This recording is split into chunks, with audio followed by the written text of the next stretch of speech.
Asampayetia Obanyansa Fuso Munuya Wankana Sam Zemafu to some Kakre was supreme.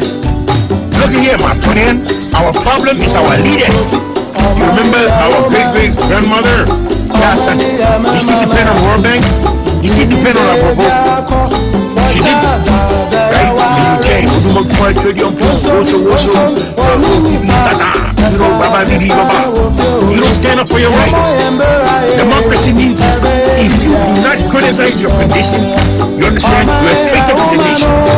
You go see the council, go see the people they got. Dr. Kwamina Miniushi is there. Professor Dr. Mpraeso is there. Dr. Professor Emeritus Akufo-Addo is there. The first is there. You know, Evangelist Bishop, as far as they are there. You know, they don't do nothing for you. They have no water, they have no light. Look at small road they're building, they can't do it. From Accra to Mississippi, a 4-lane highway. Radio, the voice of the people. Asampayetia Obanyansa Fuso Munuya Wankana Sam Zemafu to some Kakre was supreme.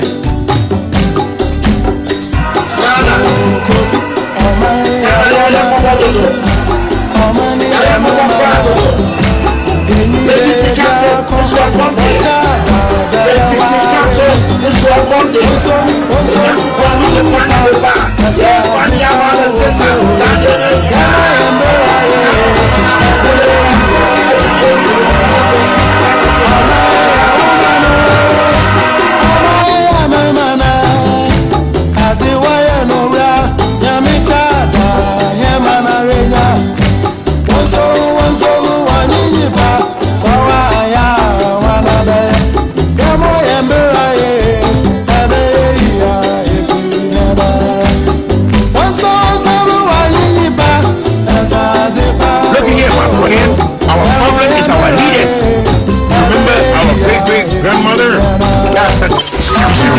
Radio, the voice of the people. She did.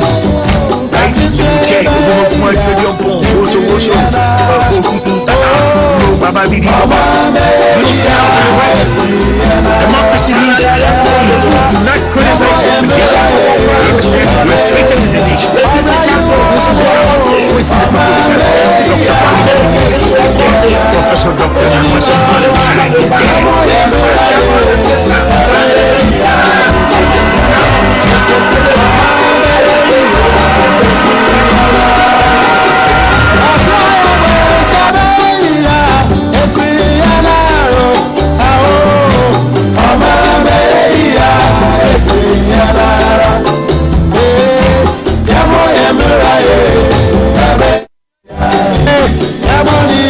Yamama Chima Mwakwaba, Unity Radio 103.9. Frances Punamani, welcome on board. Abusu Asha Brana Bono Ndu Pepe or United States Cry Fair Hase Worcester Muko Ghana and so the pacho abo a 2 o'clock 2 p.m. Pepe. Jumedia na Menu Community Radio so Ghana and Tisa o Ghana ube tumeti Jumedia through Menu Community Radio. Na na ye bedin komo esanse o mine ye my what I say.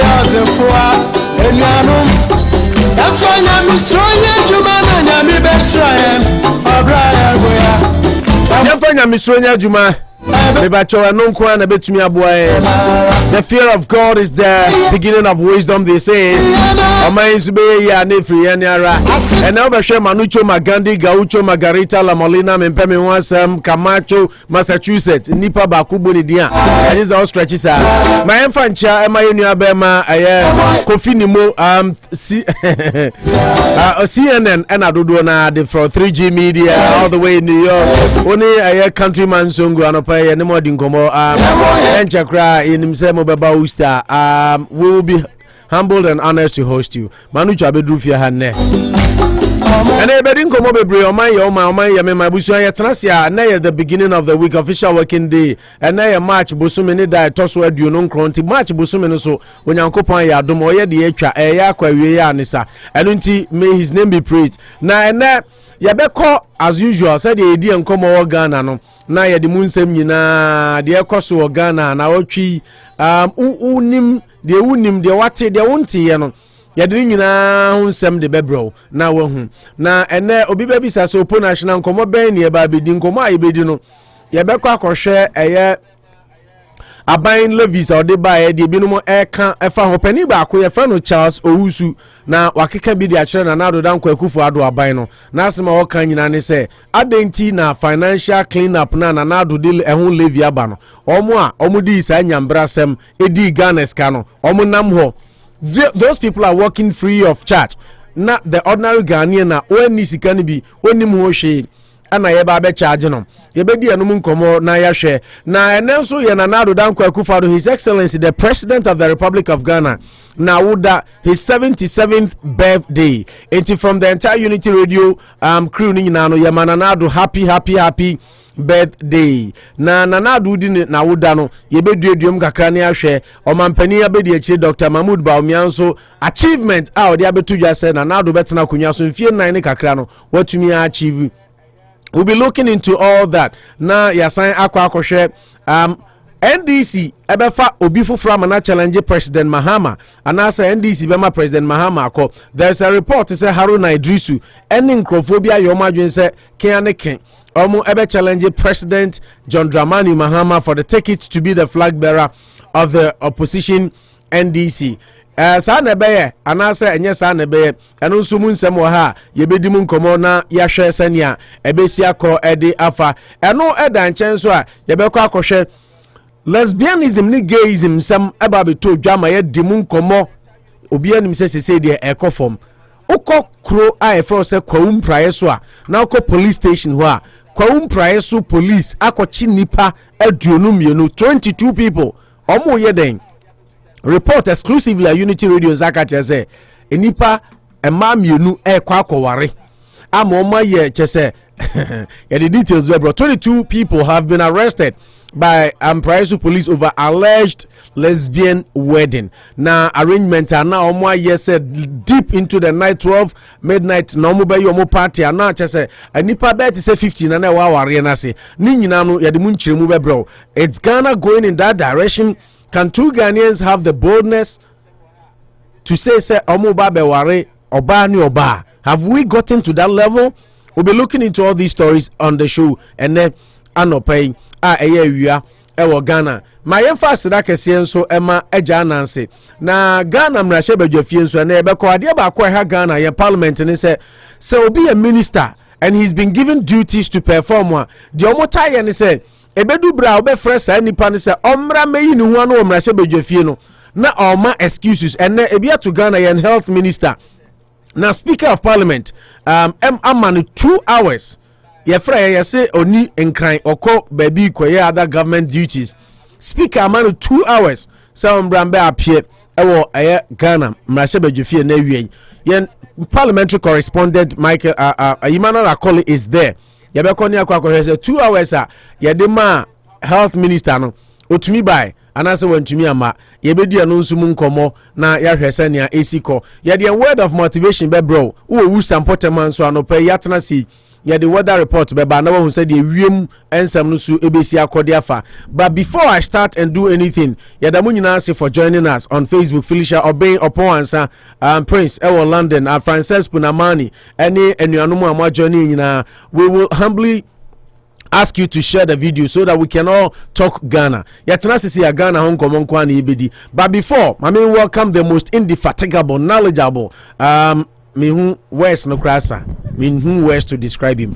Manucho, yes, Magandi, yes, Maganda, yes. Gaucho, Margarita, La Molina, Mempe Mihuasem, Camacho, Massachusetts. Yes. Manucho, yes, you are welcome. A very good welcome too. And I'm a very good morning. A very good morning. You are super excited, exactly. Overly excited. I am unsatiatedly excited. For the hopes of Ghana. Yes, exactly. It's a Monday. I mean, we're Monday there. My order and it begins the week. So everything looks to be. So when you strength, renew strength on a Monday and the start of the week, and it can carry you through the week.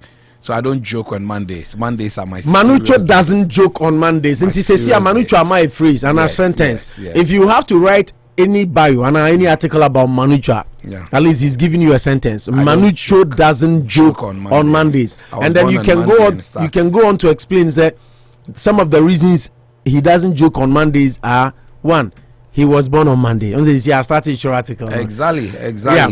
Make sure my biography. I think you'll be able to help me with those phrases that I've been using for the rest of my life. Yeah, how was your weekend? Weekend was good. You went to Anochikrom on Friday, Saturday. No, Saturday, Sunday. Yes, I did two times. I mean, I did a suya, almost suya, and I come up. I mean, well seasoned. And I need to say well oiled, but there's no oil in it. It's very, very good. I mean, with some encomiums. Someday. Encomiums. I like that. Condiments be a good son. Encomiums. Yes, exactly.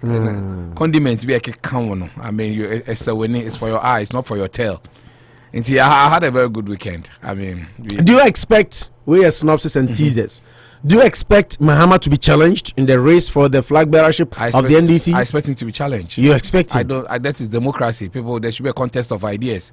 Nobody should be given free passage. Okay, we're a teaser. You get into it. Do you think Ghanaians should be levied for the financial sector cleanup, whilst those who chopped the money are working free of charge? It doesn't make sense. It doesn't make sense. Okay, preposterous. So you are in the same soup with Charles Owusu. Preposterous.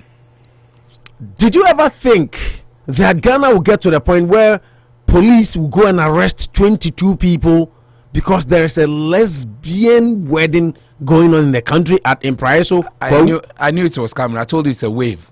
This one are you joining my wife in the wave of saying it's bound to happen? And so you see, I had a statement over the weekend. Remember, everybody is clean until it's caught. It has been going on, but this time around, people are telling. The effrontery, the impudence, the petulance for them to gather to have it. And now, say undiagro Mondays into bro for nebado. The two bro farm of you have been control sat, if you control GRE. Into when you have such words, say no to cheat. Just say okay. These are synopses. You get into the details of the story. So reserve the rest of your big words for the discussion. For the discussion. Another question. Wait a minute. My freedom to. Yeah. So we are Speaker of Parliament, and then you prepare a minister to come and answer questions on the floor of Parliament, and then you come. It is his time to come and give information on his duties. Yes, exactly. And then the speaker gives information to another parliamentarian to tell the House that I am out of Accra, I'm going to somewhere, and I will not be able to come. The minister gives information to another parliamentarian to tell the House that he's not coming. If you were the speaker, what would you do? I will summon the person very quick. He's the number 3 of the land, and he needs to be respected. That whole idea, people, the audacity, the impudence, if you have issues, you tell them beforehand. That's why there's the parliamentary clerk and stuff. But at the time that they need you there, then another MP gets up to say that you are incapacitated or you'll not be available at that time. I mean, that is gross disrespect. That is gross disrespect. We'll be getting into the details of all these stories. Hi, Unity Radio. But before we get to the motivational message for the morning, today being fresh working day of the week, I mean, Bisa say, Nana to Danko Akufo-Addo, I would done it there. Yes. Then I will catch you. Then your wish for him, and then your expectations as well. My first wish is long life. I wish he could, above all things, that he'll be in good health so that I'll be able to serve the nation. Whichever way, he's the first gentleman of the land. If I die today, people will say, but if he dies, a lot will happen in Ghana. So we never wish on any given day that even the first thing I ask from God for him is the long life. He should live to be over 100 years so that I can live to tell the story. His life is a testimony. Where he's come from, where the struggles, the trials. I mean, others would say he was born with a platinum spoon. Some of us have silver spoons. He had a platinum. So he might not have gone through, but he has his own set of issues too. Me pray long life, man. And I'm wishing to say, eschew corruption out of the country. He will be bold enough. I don't think he's been doing much in that direction. Now, 3.5 years, okay, and could be very, very bold and leave a legacy.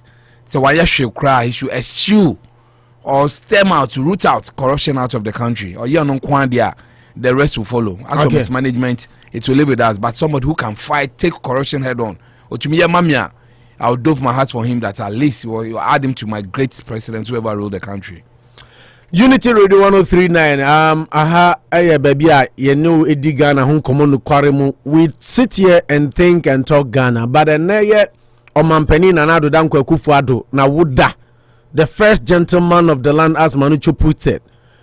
Yede yempai bo yakoma pa ene mbibie tanechi se nyame be mana enkwa tenten ahoden wom na wa ma no adwene a eye Ghana adwene ase de Manucho kan no obetumi de tukete asehye ne proyase adwene a ode be lead country no say the Ghana fo nyi agidie wonimu eto aba ema no adwene a ode be meet the expectations of his term. Na nyame abuama Ghana so tumi afa no to mapefra. So from us here at the Unity Radio Studios, we wish His Excellency the President of the Republic of Ghana, Nana Addo Dankwa Akufo-Addo, happy birthday. On that note, now my your word of motivation and I know channel family quickly. Now and there were a lot of issues to talk about. Nobody would have ever thought say Ghana be do baby mam you know be o ma bi so mo ko area your wedding. Ama police for akwachomu Mpraeso na yensanchre for stand by. We'll get into the details of all those stories on the show. And I know no pay as a word of motivation. Alright, friend said Malcolm Gladwell and the cancer same way. Or see a lot of what is most beautiful about the world arises from struggle. Intena ya no can struggle wasem. Yensu ya no ka yensu ya struggle wasem. Ni person ya no can no pay etiawa ni say strength and growth come only through continuous effort and struggle. If you are bia who say fe ya na yeti Ghana, ya Ghana ye who Hollywood movies ni ade, ye who Manhattan. Na ye twachire ya fe ye can America history and the struggles they had to go through to get to where they are today. Unjindi.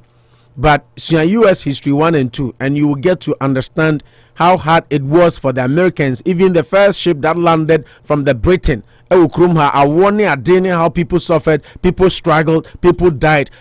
What be someone that said snow yeah to Krumani awa about Krumhe? And ya fe na body that America America when the people come na if na heat system be how did they cope? How did they survive? How were they able to go through all that and make America what it is today for you and me to enjoy? Internet ye no uchane say wo ye bibi na se wo hia or how amania memma waba mumu so wo so bia ye yi a memma waba mumu because it didn't start in a day. Or see a lot of what is most beautiful about the world arises from struggle. Malcolm Gladwell on the cancer asem no go through your struggle and give us something beautiful in the end. Said your own story no ebe foretold for generations to come. Manujo. Yeah, in a nutshell, yeah, per telegram. Yes, I know say telegram. What's sending mail? Yeah, and say show me brain. Yes, nothing good comes easy. Nothing good comes easy. And for say shishima de koso so. And easy get. And we no ni twi ye nkwanchan de fe. I know the ska. But ska you don't get sika easily, right? Exactly. It's not easy to make legit money. I mean, some people have used crook means to make money. I know now boost happen say shunshuma de ekosro. I mean, the stand sometimes the hard way becomes the only way. So when you struggle to get it, you value it. I saw wako school na graduation. Why you are so happy and you are crying? The sleepless because nights. The nights that you were not sleeping, others are sleeping and snoring. I tell assessment. If it's a midterm exams, we are be assignments. Sometimes we let you catch say me 30 pages. Me pese will be repeating. Me pe journal be less than 3 years old. And now we go through and now we be now we came. Now bro for no crowd chamber now share YouTube videos just to have one basic idea. So I'm using it in that balance. And also crowd say we see fear. And I said the struggles you've been through in this country and now Ghana now to one and uncle for about 1 chair.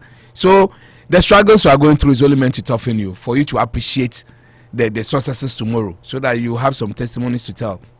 I resonate with it and I can relate very well to it that it's meant to make you a better person. So that I say friction, if it's a snare there, you need friction for everything. Chroma said, maybe I says no time now for it's a Tony idea because why? There's no friction. Everything be across through what we can't see people swat, then it's just sliding to the ground, to the lower end. But if there's friction, I dare resist the car now. Wow, you say, yeah, it gives you a smoothness as you go through. Never despair. But once you quit, you've lost. But just appreciate the struggle. Sometimes when you feel stage 1, stage 2, and then you just look back and smile at the storm and say that wow. Sometimes you ask yourself, how did I even get there? Yeah. Sometimes I used to be quite low. Now you can say 1775 you see what law meaning so who about Americans why a lawyer. No, it's intimate me. But times it will come at your fingertips. That's when I will a case study be and say yes, you've been through, and that makes you. I say why if you don't train your brain, you lose it. Into whatever you are going through at this moment, just focus. I know that God will never give you so much that you can't carry. He only wants you to toughen your neck so that when the heavier loads come, you will just look at them and smile. Okay, so that is Pastor Manucho Maganda Gaucho Margarita La Molina Mpenwasem Camacho, Massachusetts. Edino baby ebeko bia obi di ba ko ka ho. Yes. And ono nso ye kwa na wa adapt. Yes. Nti eje benden as the name comes no brain am bread here but I'll manage. Yeah, me ba ten. Yes. Nti ano ne word of motivation anopa ye no uche rich will to school daruma and anopa bia di nkranhye sem e di ebro Max Billion nana baafo unipa Canada also a chair anopa yi. Yeah. Max Billion say we'll get to the details of the stories, yes. But the message we hear me anika. Yes. I say cassava stealers. Just say we are bunch. Cassava stealers go to jail, and bank criminals working scot free.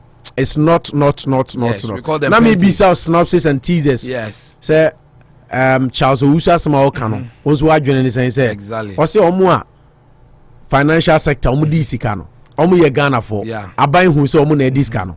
Adenti na omo na mo free. Now he assigned the burden ebe to the ordinary Ghanaian so by imposing bank cleanup levy. And that's the painful. This one I don't get balance. Sana Nigeria for friend any balance. Meaning it's not a fair world because sometimes I know no more with this kind of crowd.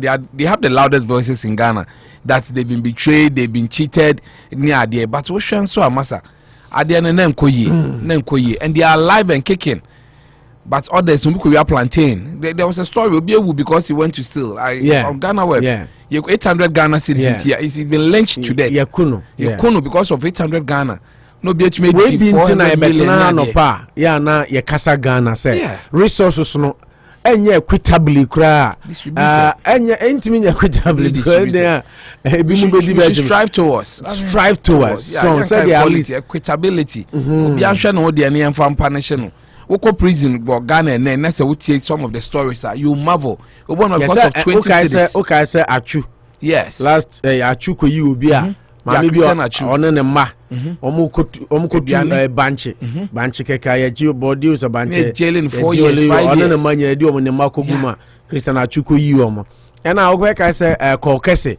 And so after said Nico Tumuba and he was embarking on that campaign. Yes. And now try to help people. Exactly. You know, so a lot of people, we are not saying stealing is good. Oh no, they should be punished. We are not encouraging that. Yeah. But you can say on mine and what room. Yeah. Oh yes. And so the other own team to us here. But what is good for the goose? Is equally good for the Ghana. That is all we are exactly saying. What you're saying. Once you punish this one, you punish this one. So consistency. Na bank sector, financial sector, omo di sika na nam ho. Why we prove we di sika we if you want them na reform ya the person. I mean there should be justice. In this world, if you don't pursue justice, then your freedom is even limited. Everyone is crying out for peace. Yes. None is crying out for justice. Dixon. Yes. Also no Dixon the reggae. Reggae man. Reggae man. My Dixon, Mr. Danso no pay. No, yeah, the Monday is your time him. Yeah. And say Dixon what you Manu see Monday so be him now ya mamre. Exactly. Mondays are for you. And our ball reggae man. Exactly. But quickly, Manu ya share unsa na awom. Oh yeah, and windy. It's very windy. Yeah, windy. It's na me catch a Worcester for say afi na obesi for ma there is wind advisory. Yes. Wind advisory. Mframa fitianra a very high to a very high wind warning. Exactly. Inti moma ensha so upia, like I keep saying, say mframa fasa don't even roll your glass down cause bibia betimi abeto ani na Owusu control. Inti moma ensha so very very windy. Temperature no so ene sa wo hwa cc 44 na maximum ibenya ene around 48 49 na awon be wom wind ni be wom sa up till say ebebo enyume be 5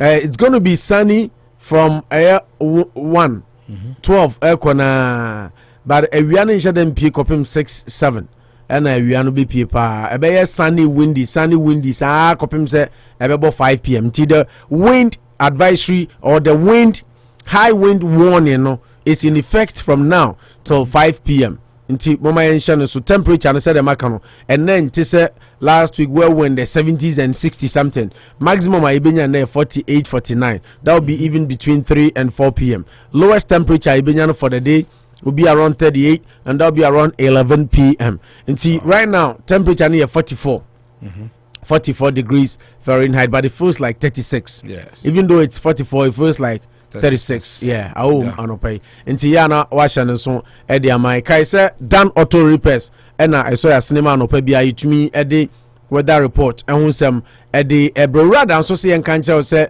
car no yare bia opesa osisa oil, shock absorbers, shaft, check engine. Any mechanical problem, Fabriano 45 Fremont Street, no CC among. Sounds so.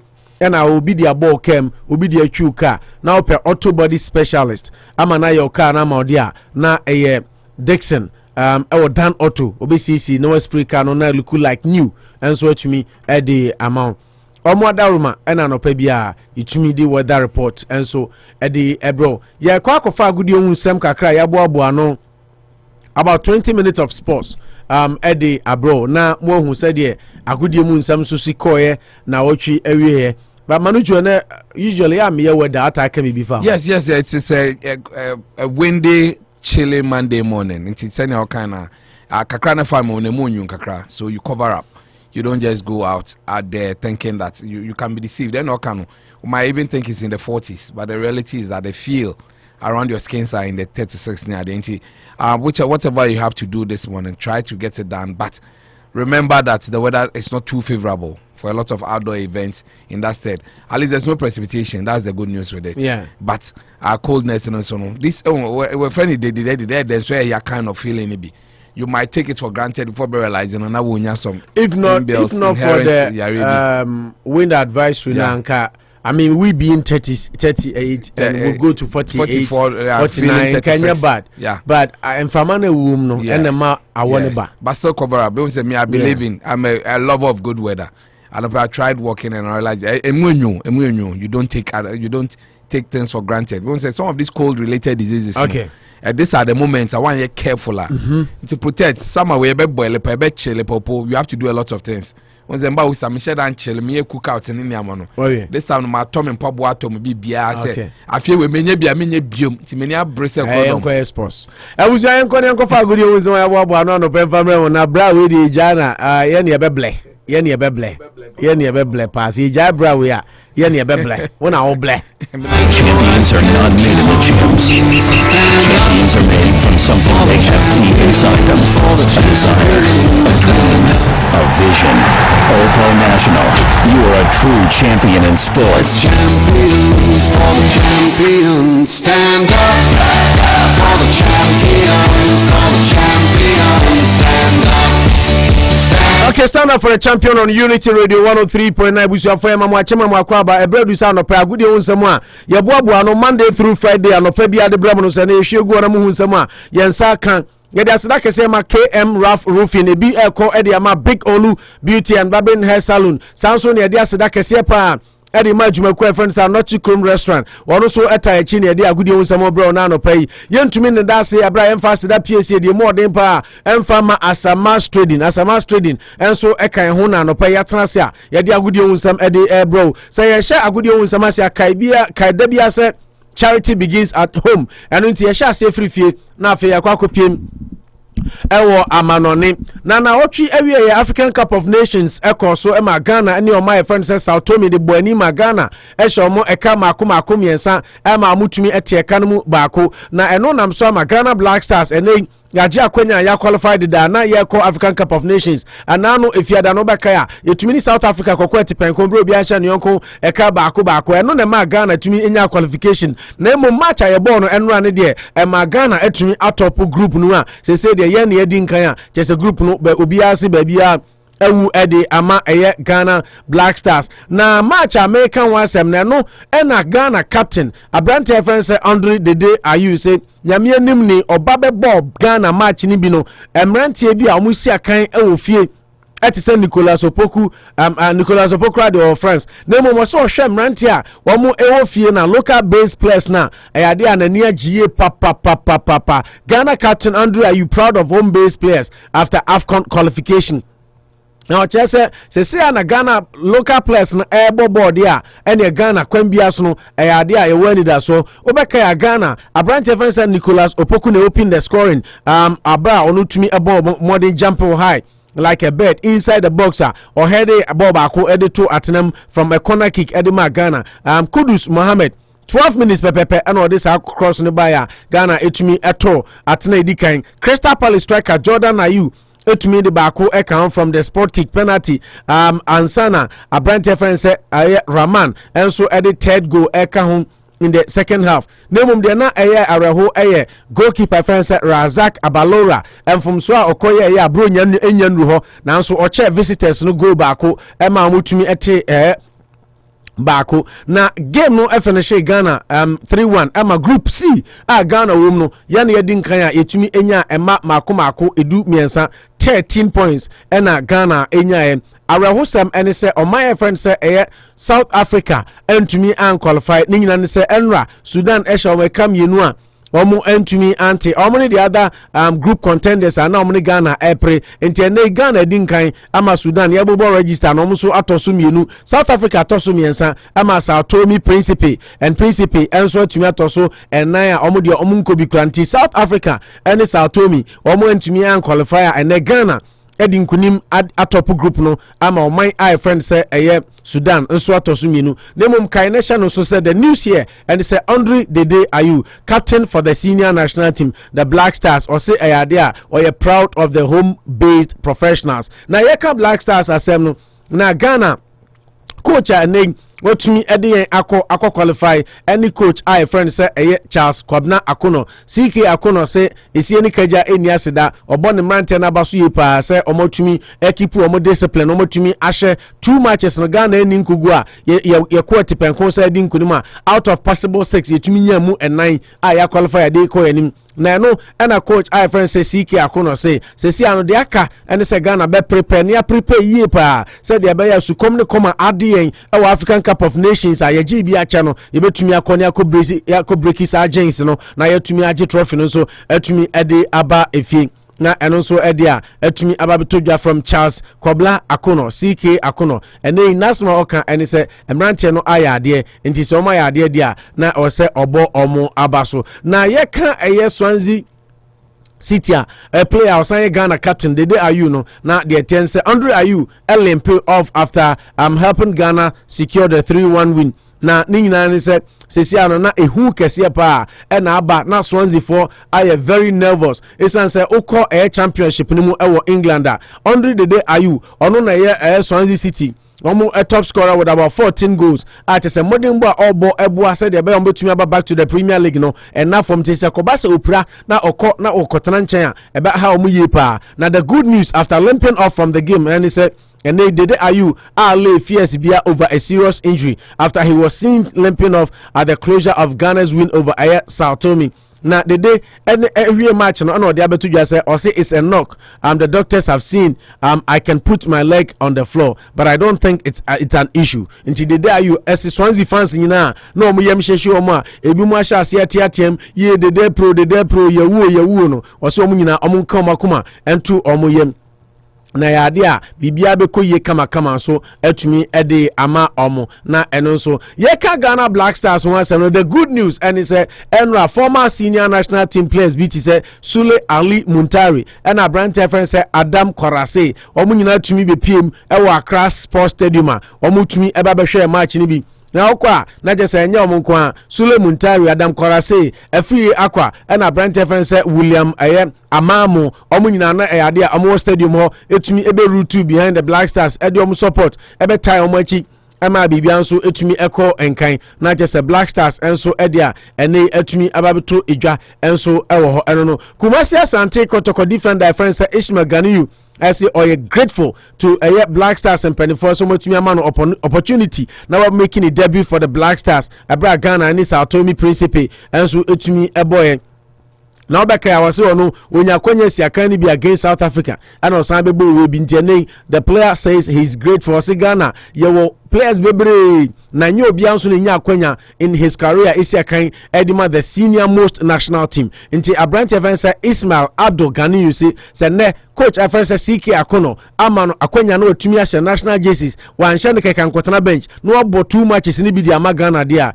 esie ni kageni ase dadan na Hamilton nyom no na ne wo se wo to edi ema Black Stars empanimfo na eno so eno no yefri ona yenko club football mu kakra ne hwe Kumasi Asante Kotoko mete ma akofa Portuguese manager friend Mariano Barreto minim se me boarding I resonate with you papa we maybe atwam obekochi the senior national team Black Stars ema bibian so etumi ekonkan na wa take charge of Asante Kotoko training for the first time na Barreto a former Black Stars coach obeka UT Mensa Bresuma woni UT Mensa kura na je say anhye de ntwe yi kura na no na ya me no e ka say Kotoko for pamo coach I friend say Masokuno no mo sheda enya substantive coach Ori friend Johnson Smith and na ohwe echi and na me no we ka say the Kumasi Asante Kotoko omo very ambitious as we were discussing on sports review and our in program no so say kwan bia so so mu take omo place e wo Africa ntinya de omo jam ho Mariano Barreto ashe training asia and e wo kire say kwan bia so ogidi say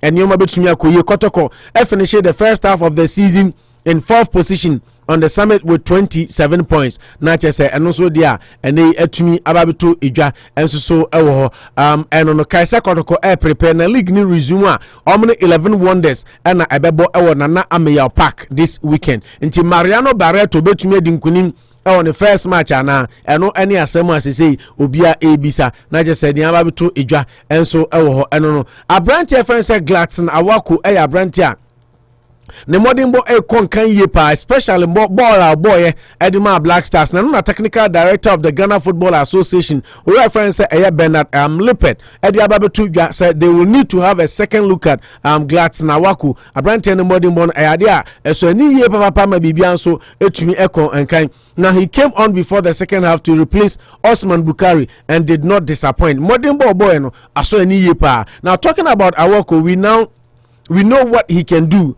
but we have to see him again and again on this level. We any abra yebisa se glass na wako tumia cement the position our senior national team ni mo na Black Stars omo a technical director JFA and some odi to and say modern bone there match we dey wa pass ya brosokra na mum yenhwe say other matches aka any subsequent games ya ton safre no a modern bo obo we no obetumi atoa so aba be bonus na eno so edea ene aba beto edwa enso ewo ho eno no Kumasi Asante Kotoko Abrante I friend say Imoro enso say yade a na ni agie pa meka Imoro Ibrahim say ono so tumi anya kwanya esiakan na eno na akohwe na chese no de bibia ekoso okohwe swag I congratulate Black Bombers and Black Stars for the qualification in say Black Bombers Ghana Olympic boxing team na ne omo tumi qualify omo eco Olympics and Black Stars enzo tumi qualify for the AFCON inti kwabna yeboa let swag opo national member ya de krata de akwa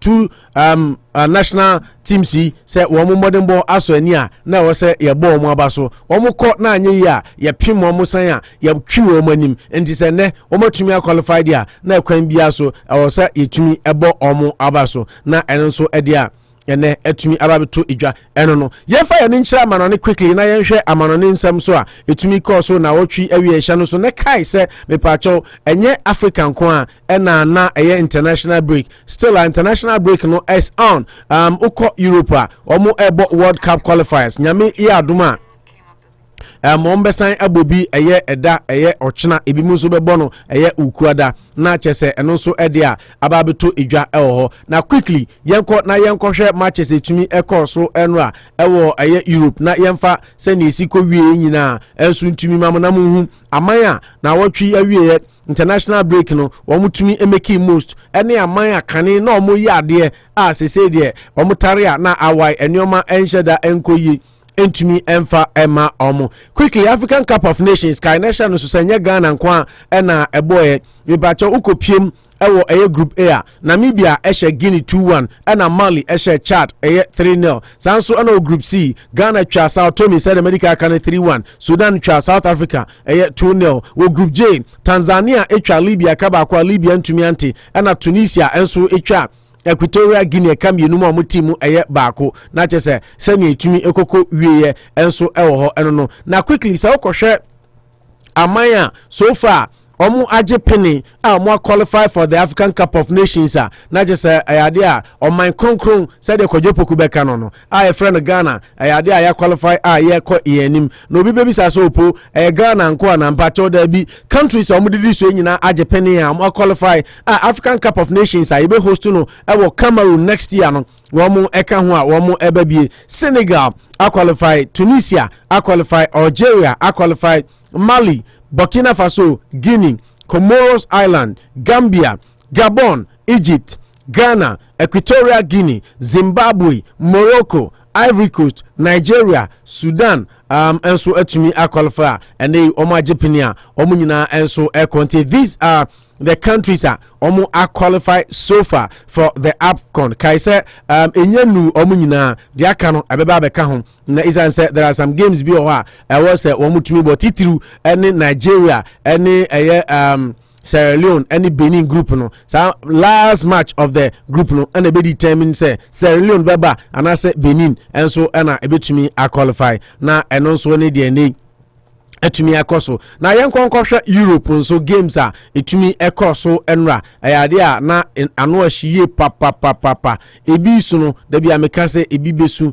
na ebi nso asere enyina yetumi sere emomu da na eno nso ede a etumi ekoso eno no aha aya Unity Radio 103.9 na quickly Sadem Lika kan yenkonkwohwe enra so Europe sadia esiko na uko eye oba North Africa ha ayade a World Cup qualifiers ni bi ekoso Dominica tena fima Panama chano eye 2-1 Cuba so tena fima Caracas chano 2-1 Puerto Rico ne Trinidad bo 1-1 ena eye Montserrat enso ne El Salvador ebo eye 1-1 na de tumi ekoso enso so ewo enra Sunday enso so ede enono ukohwe Europe World Cup qualification na Kazakhstan tenafie ema France eshen 2-0 Georgia enso etenafie ema Spain echano eye 2-1 Denmark eshe 8 ema Moldova ntumi antibi Albania tenafie ema England echano eye 2-0 ena Armenia nso twa Iceland 2-0 Kosovo etumi tenafie ema Sweden eshen 3-0 na Bulgaria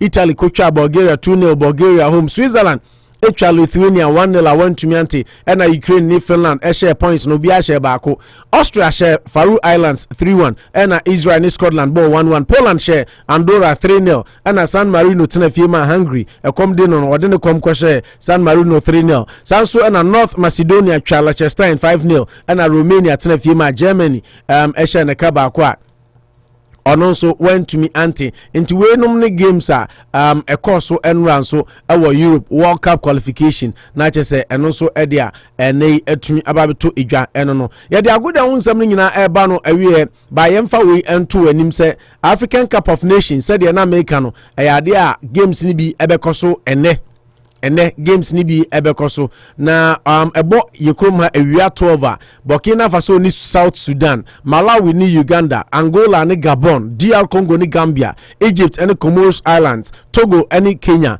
Algeria ni Botswana and Zimbabwe and so any Zambia and ebebo inti Cup of Nations qualifiers aka ene omu ebono said the nhihye no so esitie na mehwe ni nyina egu e de ama no tie ne Empire ebedwa ohwa mame breaking it down ma group no group B Malawi omania break den nya de omudi agro manucho Malawi ni Uganda born omu bo mabo 80 minutes ayade Malawi ashe Uganda 1-0 taka just about 10 minutes no masisa mamiensa ni about 12 Burkina Faso and South Sudan and only a group B or group D Angola any Gabon ya 12 and a Congo DR any Gambia so 12 now group G Egypt and Comoros now qualify and who wins the group or tops the group 12 o'clock and Ekoso and Togo and Kenya so omo boapedi oberi and do be third.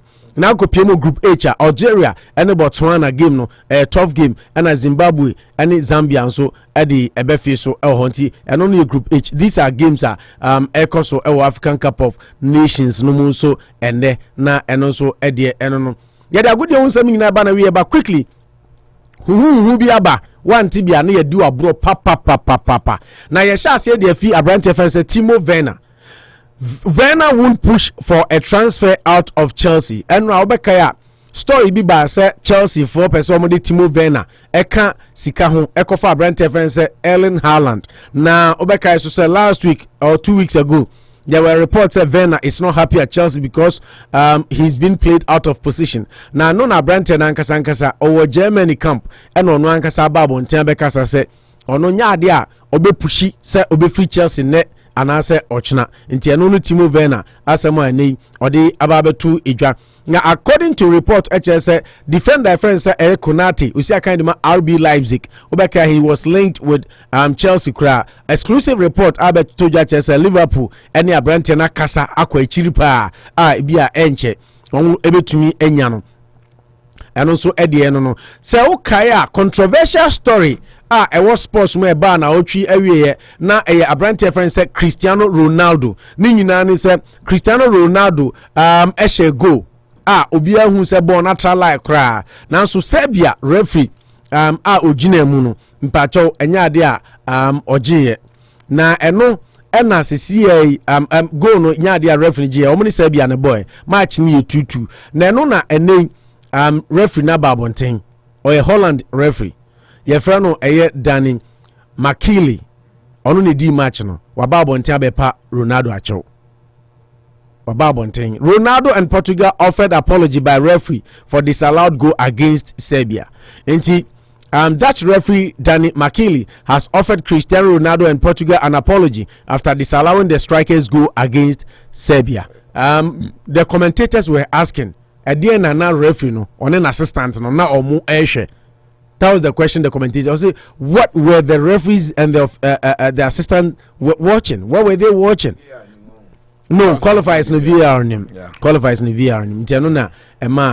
But I don't know what they were watching because you didn't need a VAR to allow this goal. But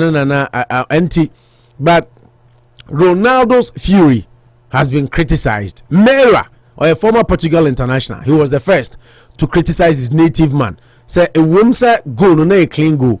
The whole world who say ball no go and a referee. But player of Ronaldo's caliber say a walk off the pitch, not buying the captain's armband, no touching yeno. Park and no, or say Ronaldo overreacted, and it was even a disrespect to the country because you represent the country with the armband. For you to just buffoonty, roll the armband and throw it on the pitch and walk off the pitch. Cristiano Ronaldo has been criticized worldwide. Say in as much as he has a case.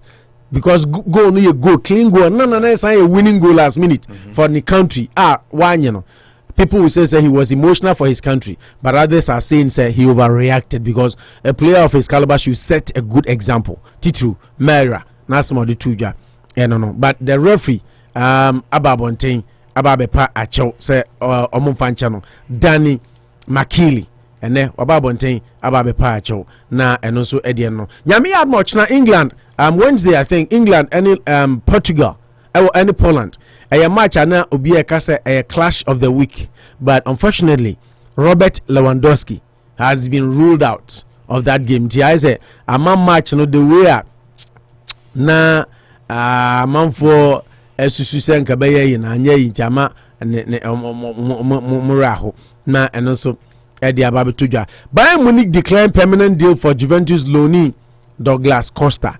Douglas Costa onzo wo Juve na nanka omo pen permanent, but Bayern Munich who say Jody Alaba eko nti so omo ahwe a omo be kire omo nti omo ampene nti Ronaldo enso to Real Madrid.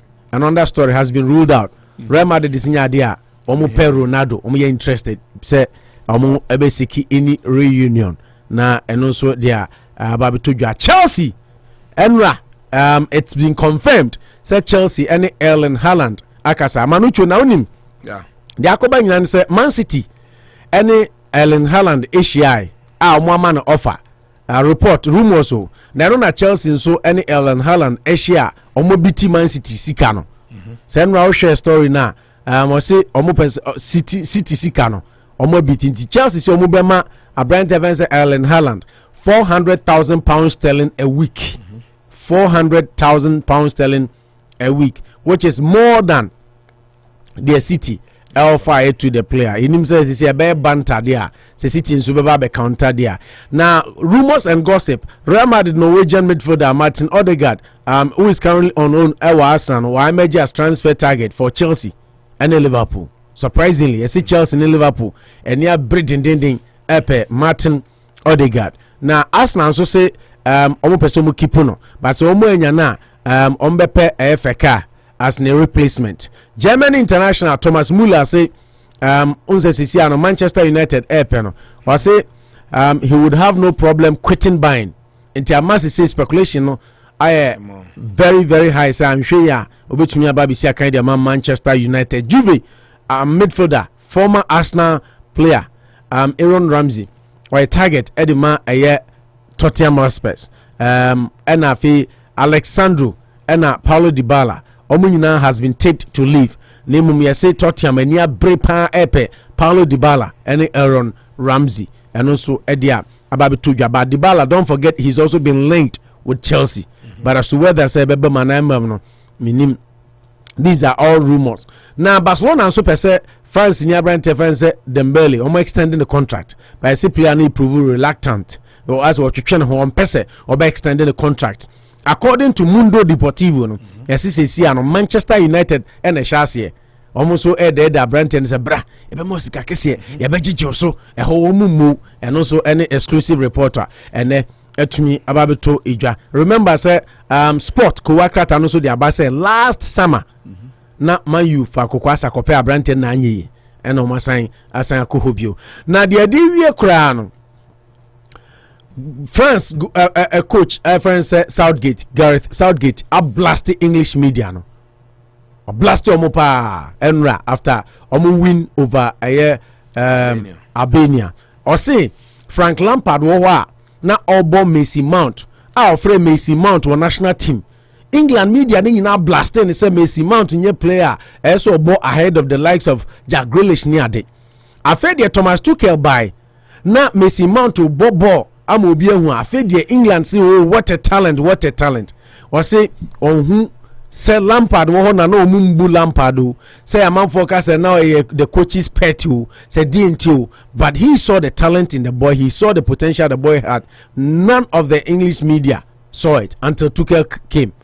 Wa blast you say the coverage of the match Chelsea during Lampard time no na nyakura. I say they didn't respect Lampard, and for that matter the credit that Mason Mount deserved wasn't given. Ono krano edu maybe no more linking is an down for Lampard with him Lampard now or sympathy for Lampard inti enema oma Mason Mount. But after the classic goal he scored yesterday, media ne bona basono ena watu bi amani Manu.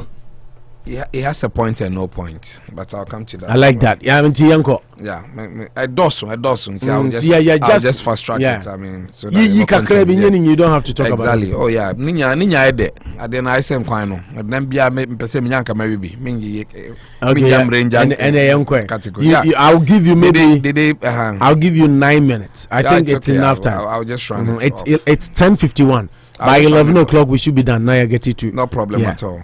I think the day I'm proud of the home-based players. I think it's a cap in their feathers. If your captain has this confidence in you, I did something to you. You say in the past, Yakasa says Stephen Appiah. One of the things that made Stephen Appiah great was his ability to do some of these things beautifully. Because once you are the captain of the ship, you give praise where it is due.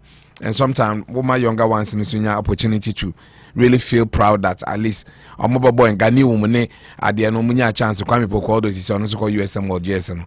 They did not disgrace themselves. Save Abalura, he needs a lot of talking to. And I say, yeah, people want a lot of sports, so they can meet us on Sunday afternoon. You bet me, you extensive one. Abalura, ya canasem. Yeah, good as he was, splendid performance over 2 legs. But that, in the game against Sao Tome, was a bad cause. Sao Tome is not a team. I say all the ball Portugal and a team. That is how some of us see it. Tournament way, group when you mean 1 point simple. I mean, they are going home with some goals that they will be proud that at least they came to Accra Sports Stadium and they came to Ghana to come and get a goal. And then bad news, but at least they did praising his local contingent and it's good. And I'm happy to see sending knock no nyano. It's just a stay off. Yeah. It's just a guarded one because Swansea badly in a team. A game in hand, they are in contention. Watford, Norwich, Benidorm winning to qualify automatically to come back to the EPL. People have said that in the 11-year championship, but at least if he's able to bring the team back into the Premier League proper, his name will go up. At the end of the day, he's making his money. So happy for him that the knock will not really take him off. He can still go back and help his team. Now South Africa, so there a lot has been said. Yeah, but very disappointing. Disappointing. I mean, you needed just some 2 points out of a possible six, and you still bottle all the 2 of them. Ghana, it's still a difficult one because Ghana came with a depleted side as much as possible. No, but I think that Ghana at the end of Danchan crowd, they should have. Yeah, they're going to. But Sudan was difficult. Ghana crowd could was Sudan. I think Sudan near them. But Sudan Ghana games okay. Last minute no we didn't even deserve. Oh yeah, but by the end of the day, they did beat us. Yeah, they're home, their fortress. Now you see more chance. Points against us. They were able to do a double over Sao Tome to do 9. Then this one really so for South Africa they need a relook. I think their football has been on the downward spiral. If they managed the draw yesterday, they would have qualified. That's I didn't man here. Say you went there and you had a strategy. Ghana had a pure strategy. Go and get results in South Africa, not necessarily beating them, and you'll be safe. And that's what Ghana did beautifully. So you were expecting South Africa to also mount up that one. We show my local way now. I'm not sound on side any yard there, but I'm league proper, I'm national team proper, and it has questions. Although watching the game, they lost an influential playmaker against Ghana due to hamstring, but it doesn't still exonerate them. So for Sao Tome, it was a good dream. They came to dream and they had to just go back like that. Now, Siki Akun also proud of his team. I think he's done well. We can cut him some slack. Yeah, I can't watch him to do. But at least one of the team is getting results, and I'm happy for him that this time around we are hoping that you have a very good blend of the local and the foreign-based players. Because I think the team in South Africa did extraordinarily well. Now we made some stats to be about how the players were rated. Yeah. Thomas Partey Adenya, they did not come to the party. Yeah. Only Kudus from 5.5. Yeah, only Kudus he had high ratings. He proved himself. Say at least he's gone through the mill. He's now an academy player at Ayas Niadiano. In the footballing is in the form of his life. I think currently there, Ghana's best player, Kudus, is carrying high the flag. Goes a from South Africa. He was highly and hugely involved, which is good for him as a player and as a country, Ghana, to going into a major turn. But the rest of the players should be taken on merit. I don't expect Siki Akuno should be bold. 5 more minutes. Should be bold on that. Now, all Blasters players going to the stadium too. At least it's a good call. We can rely on some of them at this point. At least you can't take anything away from them. The likes of Amamo together with Afri Akwa was there. Adam Kwarase and Sule Muntayo. At least he's the one, the prodigal son. So at least they just want to enjoy themselves. But I think it shows that there's some camaraderie. You can call on them some of the times to at least go and talk to the boys what they did wrong, so that we're able to be on the right. Barreto to Kotoko, I think it's a huge pronouncement. Although Barreto now he started his coaching, which serious management from Ghana year 2003-2004, a chance with the Blasters, and I did my kind of the boldness. Those times they were a lot of unnecessary antics around the discipline. Team. Yes, he was able to. We have been told he was able to tell a minister to walk out of the dressing room, so that he can have his team going in his favor. And what's it going now? It makes you happy. Although trajectory has not been so brilliant for him, which led to his sacking, eventual sacking. Exactly. So you can see that He's a disciplined man. That's what Kotoko needs at this point. There are lots of hula baloo around the team. It's a coach, but holding the discipline in there. His coaching efficiency, I'm not so sure. He has bettered his loss since he left Ghana. Maybe the only thing he went to Lithuania, and the last time he had serious coaching cry, 2018. So for the past 3 years, and he's not really been known in there, but at least he's familiar with African terrain and Ghana particularly. I'm thinking Kotoko should make good use of him. I'm happy for Glasson Awako too. I mean, he bounced into the limelight about a decade ago with the junior teams. Life has not been too good. I think the best time of his life was in TP Mazembe, or calling him from 2012 to 2017, so 5 years. What about America? 2017, 2018 was with Phoenix Suns, deciding to go back home to Great Olympics. He's playing so well. He gets in chance with the national team. He's 30. It is so me and why I can have another stint, just like Yaya Muhammad, another stint out there. Football has never left him, but discipline and he getting relaunching his career. That's the level I wanted to talk about him. I'm hoping he gets a chance to be in the national team, showcase his talent, possibly get another stint in Europa. Last money. Timo Werner, I don't know why this noise about him. Maybe this is what the gossips feel, that if Haaland should come in, he'll be a proper makeshift. And as you say, wait to really entice some Dortmund to really let him go. But if Chelsea will listen, they will need to keep a Timo Werner. He's just 25 years. He has all the prospects. He's a proven one. Just in the first season, he has not been bad. Not awesome as we expect him, but the effort can never be discounted. So Chelsea will do good work keeping him. And maybe it's high time I'll be highly disappointed if Chelsea decide to let go of Timo Werner. Exactly, because he's a talent. Even to the Pulisic, the car have Hakim Ziyech. I think Timo Werner is the one with. In fact, according to exclusive report, Hakim Ziyech is likely to leave Chelsea. Yeah. He seriously should be the victim. He's a according good player, to report. But he just finds himself in the midst of a pack of lions. So virtually he needs to. It will be good for him to go and play straight elsewhere. He's been given some few opportunities, and I don't think he really proved the mettle that he can fight for his own genuine place. He's not a bad player at all. But this Chelsea setup, then N'Golo Kante is the conversation at the end. Although it's an outfield player, it only means that competition for outfield midfielders, more day. So he might just have to go now. UEFA, they should think about bringing VAR now. I say this because at the end of the day, if the goal is scored, I didn't even talk about GLT, goal line technology. Build up to the goal near the end. Save assistant referee serving it. We need that third hand to really help us making some of these decisions. Because football, so unfortunately, you can't reverse the scores. Some things can be done for to avoid double jeopardy. Maybe a yellow card wrongly given here there, but the scores of a game there, football, the loss of football frowns on touching it. No matter what happened after 90 minutes, you can't change the scores. So for you to make such a huge grave mistake, assuming it causes them going to the World Cup, what will you this referee Asembe Nabeka from Holland? It doesn't look too good for his image, and Ronaldo to agree perfectly that he shouldn't have. You see, I dare come out Ronaldo and say he's a very passionate player and he need big goal, and he's never satisfied. Sometimes it becomes his biggest weapon. But it ends up being his own actually seal and Waterloo too, because sometimes it's unnecessary to show this antics, the way you bad, way you attack there because you wait for you and you go. Hey, as much as I love you for that, your assertiveness, sometimes at this your age, 36 there, you should be a role model rather than it's done for all the good things that he did. That Materazzi head button will always be a blot on his white paper. It will never make him be seen as the greatest player. Until you should check that one too. Yeah, Ronaldo. Wanyadie. Me penny way, sometimes assertiveness is a weapon, because once some players relax, will be so zeal. Born in Bono, but sometimes he decides, I say Tatum, Jason Tatum. Oshana, they have the talent, but they are not assertive. Edu baby and ABCB. But when you be an Bradia at 36, he still wants to be the best he can be now. It's his own competition. But he needs to guard some of these things. Sometimes he gets into his bloated ego, sitting on a high horse and thinking that I'm untouchable and every decision I make is the best. You know me, when it comes to musicians nowadays, where I stand on some of these things, everybody can be criticized. Every mistakes do happen. That is where you should show a lot of decorum, common sense, greatness. Now, I appreciate you, say, Ronaldo, or she a beautiful goal. Referee there, but he went down to even talk to the referee that, you know what, you're young and you need to really check some of these things, because it can make or make you. But for you to be so mad, and then Kwalani Obede to Omofo, I mean, Real Madrid not wanting him. Maybe a chapter is closed. It's good for the player. It's good for the team.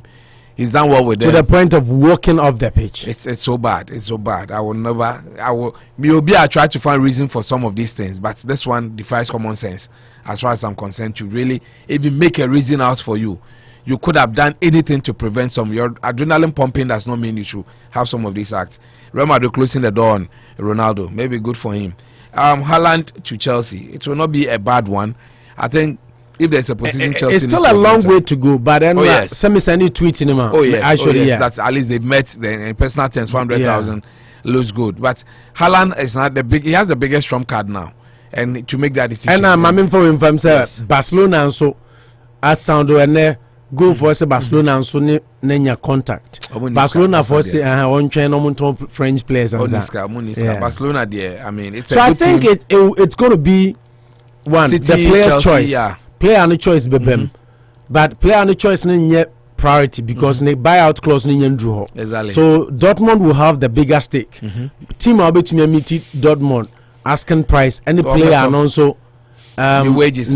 It starts with the player. Once you convince the player, I think the money in there at his age and 150 million, it doesn't look like a bad business. 154 million pounds just around there. So I will not be a bad bet. But the point here is that the player needs to agree. So they are that stage of the whole idea. And I think currently only two teams have that power. City, Chelsea, Madrid and so. Madrid to pay that money for him, and when will be a bit unless they don't want Mbappe to. I think they are dreaming when they are high. And I think Madrid don't badly need him to. Their priority is Mbappe, but Mbappe situation also he might just not go. A little complex, But I don't think Madrid would take that.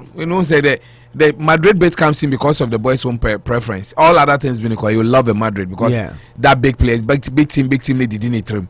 But in terms of money, bargaining power, and at the end, Chelsea and City hold that one. And I think that is what will be the pulling factor. Do you think he should go to Madrid now? Because so share players now Moko at Madrid at the age of 2020. Manu and Tanya Momo. Look at even Martin Odegaard, Kovacic, Odegaard. Now he's 20, right? Yeah. You play for a team like City, Chelsea. You sign for 5 years. You be 25, but then. Now, if you're able to come to England, now prove England, prove Germany, and you've proven yourself in England. And see, sometimes now I'm more mature because say most players look at Gov't. From Frankfurt, he was Chelsea, Peno, Madrid, Dubai. I'm going. And look at him now; he's missing in action. I agree, but we'll share. It's one side of the story, but the other side too is that Vinicius Junior crabble, Mariano Diaz But Vinicius Junior, not the supporters were disappointed. He's not been. The point was that he's not as big as Haaland now. Haaland is proving. Now I believe Haaland. Obviously, have to take it the whole way now. Raul life. Jovic was seem like Haaland. Jovic is not Haaland. He was Germany, then Germany. Good, but Haaland there. I mean, from Salzburg, Adrian say, I'll be proving no more wins. So I think so. Madrid that he can take the risk. He will be there. He'll be their poster boy. He can because now one quite the right timer. It will have if the money is good. Make sure Mariano Diaz money at the idea. I think Haaland will be one of the biggest center forwards for them. But if the money is not too good, on street you can also because football is money and your future. I agree to that school of thought that sometimes SS and Sawako University. Everyone decided from GSS Omoko University. It's a gamble. You need to work hard, and you'll be marked so with so much criticisms. It is a City or a Chelsea. They will allow him the chance to grow. But if he takes up the mantle too now, it is good for his own efforts. I've seen players live with it. I said Messi at Barcelona near there. That's what made them great. They took it so early when they were just like 18, 19 years. So all those now. When you are groomed, is it not different from when you are being transferred? Because Messi, Haaland will play. Haaland will do. You still have belief in him. Haaland, yeah. I mean, he's one of the biggest important. Because Hazard Hazard was a year late, but I mean, at the end of the day, he still had a chance to really do it. Hazard was just for me a year late. At 28 was the perfect age, but I think that it would have been 28 no koi. Yes, a year late. You should have gone around 27. So I'm not a protege. People like Hazard, no, you're the born a warm. As far the way I see football, the way I see it in the one. Into only no. I said Cristiano Ronaldo. Opo priority. Also, Madrid's priority is to sign Mbappe and Haaland. Mobenya's car signs are placing. It will be a difficult one, but it will make they will make an impression if they're able to. No more Pam Benzema. Oh, Benzema should be a part player now. I Mbappe abo to say the Ven Abono. Exactly. Outside of the attack. He's happier there. Outside left of the attack. Cavani abo as a center. No, Cavani be Haaland. At PSG, Cardena are running into me camp because I know people like football. Cavani and Mbappe to me abo in a team. That's what I'm saying. But I said they have Benzema. No, so if they get Mbappe, why would they still need Haaland? Haaland and Mbappe can play together because Mbappe had played with a Cavani. No, I understand you, but my point is they have Benzema. And they have Cavani in the person of Benzema. Exactly, but Benzema is growing. And at two, you have to look at the future. There are few Haalands in this world. There are few Mbappes currently. So why will you miss a chance to get one of these great players and say that but Madrid will start to do that business? That one it will not make sense. That one it will not make sense because to get an Mbappe now, won't you earn less than 500,000? So, but no, what 600,000? Yes, exactly. £1,000. And then if you pay Mbappe 400. But one like I said, when it comes to team, where in that because of the anyway, Madrid their wages is not any problem because they have good marketing and more. They play and go for Park. And also even play Bill take 600,000. They are paying 300 for no job done. Hazard is taking 400. Yeah, and Bill then put for no job done. He's taking 600,000 every week from them. At my last week, and maybe they think they can get Bill out of their books. And Hazard is won't go baby. Yeah, Hazard there. I mean, it's one of the worst signing. There's one more 50 million. You better. Chelsea proposed 50 million pounds. Half of the price. No, but I think it will even not be good for him as a player because I said you went to fail. So now you went to fail. I said it has happened so many times. I think that injuries did not. I'm wondering what is. But he's going to come out good. Yeah, move on quickly. Your time now, so manager. Hey, I was for you. Good news. Unity Radio 103.9. Anopa Bosuo. A lot of issues to talk about. There's like I say, Majuma Kubiti say KM Ralph Roofing Tire Chini. Segment Edru Swede bro Sanso na edibi ma Danko African Market Manucho jena your commercial this is Danko commercial and one out there the new African market the biggest the new Danko the new Danko the new Danko African markets and wholesale won't say at the end of the day ninya adoso but you see a COVID times here African market obetumi amaye nyama na eboyen this obi on mom pay abrofodroni ade so this time around not that abrofodroni yet but yeah haba na bubu na ehubu na dey say we me hu ba metua me oka $10 well yeah local herbs no me call shop when I was so perplexed I we be a friend kankaliba wo do one ma wo dey won ka ahwempo aka say kankaliba wo buy a password people go vote dia dance here I've told people and they call me and said hey manicho you doing there menum yem ko check pressure momu wo say nya duro ya hahan they okay duro na ife from no so bi be ka say bi heba hahan ma wo koja akono anu wo kwa be we very natural I would go so ma na so bufa so popopopo na o hwe bi esi wonom no wanom sa no check so blood pressure problem fever menstrual cramps ni ade ni nyina that is what you have to get beyond that no some more bitterwood and there and man no more menstrual cramps in there you get it and a bit too fever so boloni adem po den there and can dey go num chapo beyond that no so Kenyan tea na nkofo okpomoko shops amunye bi Kenya for no mu ye djuma mu den that's their secret so you try to get it to in anything African no more fish be kuta fish kuta no e mo du kama onya ba akokro betum dey aye soup ya anum ne be 1 month kuta fish okay na amala ne cassava leaves ne azomi ne alatasamina ne ade ne de ani je tapo on say ne aka ne de one stop shop me catch am no royal alcohol no no say ya kanti yenkoye no bibi ope bia onya bi wo shop ho everything the price snails the marketing strategy wholesale wholesale every week be one 2-3 containers be krom ase na Liberia for nipo do say anything you want from Liberia na oba no we nya bi wo ho no ma ono kra beti oba moska ti obia no e da shop no mu so son obetwitwa wona mama na customer service no pode is one beyond wa wonim royal ye kwa na entimi nko ye gina be 1 hour Nigeria na utie obenya amala na Ghana from the so tran Nigeria exactly some pe Nigeria fufu na fonio o we bi onum fonio na acheke na ewo no say free Ghana na hen Mali. Any these are the two countries. South Africa, East Africa, Kenya. And you want out price right in price chop and bio. No. We Africa. African. The best honey comes from the West. Yes, no GMO. Because my chance and they hear me. Everything in there is brought from African soil and from the origins. And yeah, from Cote d'Ivoire, the Duanini everything is there. The new Danko African market and wholesale. I hear you. 785 Main Street. Main Street, yeah. Number 785. From it, yeah.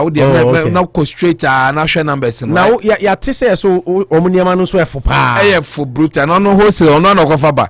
Inti eden bim na ope. Tise se hon for any. Omo mututu kwan se me ko ha no. Ko hono. Go there just once. Na for priceless. Na ko gina hono. What be one difference no?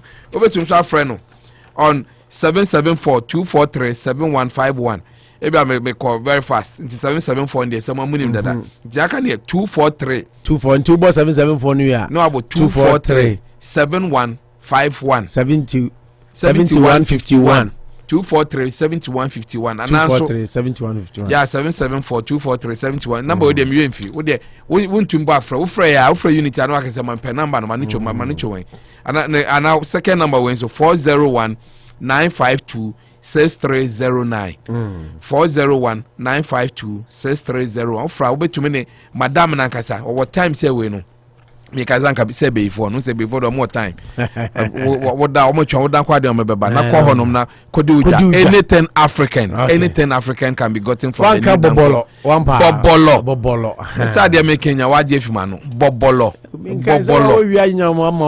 na me ka bobola me wie bobolo cassava paste aduane bi wo ko no ma aduane de doso okay me no royal atena ha che ntim ne ko ka se mani cho kan ampo bibia me pebe wa royal odidwa pa odidwa snails crab and then ope okay ko no na bra na wo be check wow be check na de why oba tin tomatoes oba patin tomatoes so be check yeah that's that kese so KM roof roofing so de why me the number me to dwa yes because now you're civil engineer and I don't joke they be my boss catch my boss is an architect you know catch said the hallmark of every building is the roofing roof na no say where the architect design where there wo hwe pitch say ya pitch na e show na slopes ni bibia de dem na architect na na ayi no kan say bi nsu fen gutters rain gutters na there no na ridge no na roof gutters ni nyina no it's very very important me we sit down na me be show roof me ga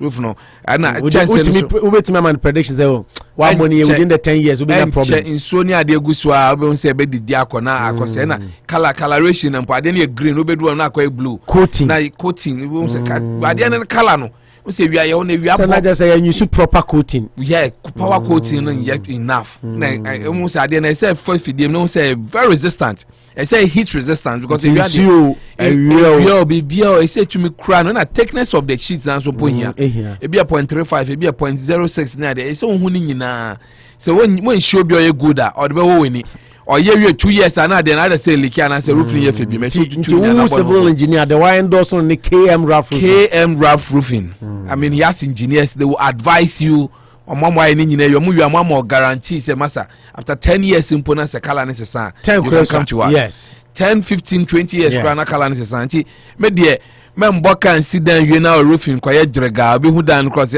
dan we de enye kra nti I don't joke me most anano ya dan fu bi wa ma KM roof na eko bone dan so amano wa boso yeah commercial no ko hwe oko wasi dan na wi aboso oye no red say red color okay onkotena Ghana da onyanko kra nkotena dan no by dan no color ni nyina apepa akoy begandi anase ni nwa sometimes I don't even know the name of the color dan no baby so leaky sa rain gutters na now can ya normal anyi so no better time carpenter for be say leaky but I mean roofing there na very very dangerous you've been a victim before so a dan roofing say likia sometimes you can't even know say no point kwa hu baby ade no wo efiba wo be hwehwe saa na hu liki wa hanso na ade no aha na efiba nti go to the right sources or more engineers tm form number ntudwa KM Roof Roofing say from 0549 315 774 0549 315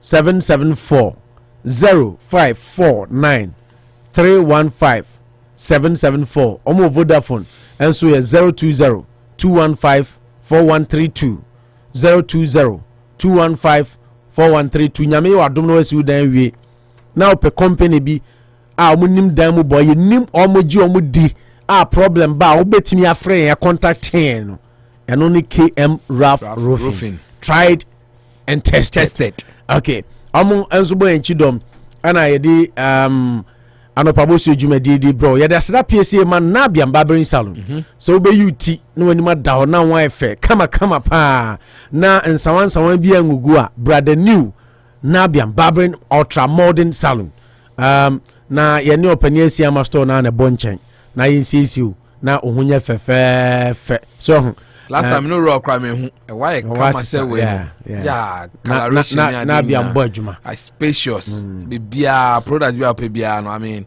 we be man kwan dia rahonom you'll be smiling be smiling na ye dia seda no so bi e de ma anochi trading ono so taichi 54 ni 58 Hamilton wo mu nyina na boy ejido ma ye de ene political side of our show no e de bro na ye shase e de fi efom na ya basro manucho na wo kan speaker asem bisao yen shase free ho na ye bebo e homode na yenya yen century ni ahwe say speaker now speaker of parliament order Asamono health minister to appear within 2 hours. Now parliament tana say Anopa no now say kwaku ajimamenu ye oswa for hwe apomodin samso obamra hye bedwefie eba be yi nsem ano after a question from member of parliament for Seshi Akontombra Alex Jonobua Tete was advised the minister of health was nowhere on the floor on Monday 29th to answer. Now question no the question was on the state of health facilities. I was Seshi Akontombra hospital the state of health facilities. Now speaker no bisa say health minister Mrame Yano afi opinion or say I'm not going to take that. I direct that the minister appears before parliament within 2 hours to answer the question. Failing to do so, the necessary consequence will apply. Ebi mo say abambabin ehunehuna MPP for meeting news item no man for messages. Say oh speaker kra ehunehuna enkro for ehunehuna MPP for any ade abambabin say sa yare na wo parliament ache or the new standards and eba parliament o yemra hye bedwani ese hu adwuma o ye so afo ese hu adwuma Ghana for the adwuma hye wonsa ebi mutumi ko hye mo girlfriends fi sabio any akwantu go show girlfriend say ye bone now ese se obey adwuma ma Ghana yetua ka ko show girl on the ye bone but say ko ye adwuma na ye bone but ko show girl no na ye kan time I say somebody by ye adwuma na ma ko show my girlfriends no mo dey akwhihye ba bi ese me official duty near the ade nti speaker say enne ya wanka so ochenampo he's giving him 2 hours but I want you to look from the speaker's standards of person deba any lackadaisical approach of some of our parliamentarians and ministers for that matter. You see once your four arms of government inadvertently through but there's a fourth arm which is the media but Ghana there say either we've sold our conscience or we are not really recognized because you are supposed to sell Adam Fletcher say yen di concern assembly by yen in a positive way, sometimes though negative, but they are supposed to be the four watchers of the whole institution. But your executive, your judicial, and your legislature, and these people are supposed to act in line, to whip in line. Tell me what you don't act for traverse. So what the government now they are back too powerful than the other. Then we are losing grip of what you call democracy because Obinya Sema. So to make a court and believe that on a government official cry it will be obeying justice to the best of issues in our merit. And I wish legislature and so are you enact laws based on the best of your conscience. And I say executive see we share this case now. We all agree. Say one friend background say he was a substantive health minister. He has some questions to answer from your own colleague members. Or some your minister cry. This is what your MP cry. This is what you are supposed to do. Now you more date. Say maybe this is you better question and answer timing at this point. Now our MP for Akontombra, our Western North, Western region. They Ghana is one of the major things higher here. States of health facilities. last time you can't grab me scanner there, but sometimes even Kolebunia and what do we see there? Now only my idea where he say he gave the report that he has other functions. Yep. Or Yenya for here and Tina Wambano. I mean, this is disrespectful. So I can say be Yari and away too quiet and he couldn't come back. Na COVID and Bibia. It really would have sent some very good signals. But it's as good as telling them that me here, Mudi and the Fataseme Bamabe. In the past, maybe some of these things are able to go through the pipe easily. But Yenya see a democracy near Pesia Cronjina, Ebe Krabasha. It should start from here. I don't think that Chrome has say no.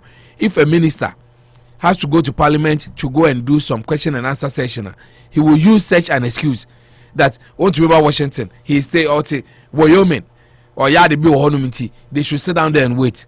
Have you considered the time Sika spending there just to let it go through? More UK says all hospital crown and card, they'll call you and tell you, I mean, I say one bar, the repercussions and it's bigger than you saying you are not just coming. Near Bisa question now, it's as good as not respecting the institution, and even the questions are at stake. The man is there too. Yenya into me for Akontombra. Near Parliament could be some questions. In time, MP say, go and fight on our behalf. So, as much as I agree that people cannot always be at the same place all the time, you know, the reasons I'm ascribing for this absence, you know, it is very annoying. And I think we should crack the whip at a point in time so that you bet me sanity in the system. Because recording Obia is in place so that, a minister about health minister about everything about health in the bit me aka say a railway so a day I believe that he was given enough notice to go and get this thing done. Now to me there should be a system say be about 3-4 days so catch them say I will not be able to attend you to this and this, but the reason they are given here, I make sure I have to read about 4-5 articles to be sure that into them potential I'm going to me uncle, and they are telling us that he had other functions elsewhere.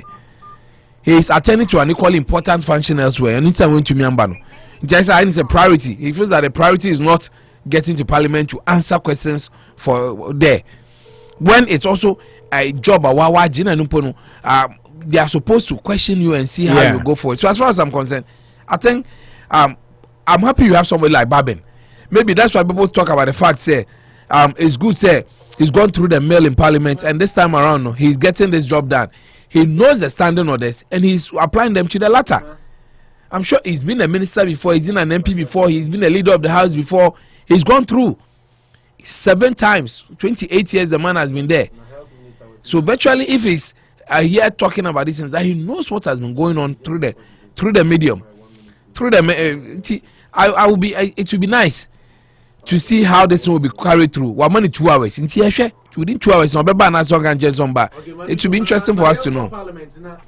My uncle Parliament, na any century Emmanuel Akole in Komomisa say 2 hours as speaker the ma your friend is a health minister relatively because news no grow the brace our time no na abo Ghana time saying 12 meboa na 12 Ghana 8 wa exactly say abo almost 3:30 wa Ghana. Yeah, 3:30. And until I just say 2 hours next time. You might to say fire firm health minister any speaker but on Akosi say the Akosi speaker my direct signal 11:40 a.m. Ghana time and my direct signal. Yes, 2 hours and 1:40 p.m. and direct signal baby about little over 3 p.m.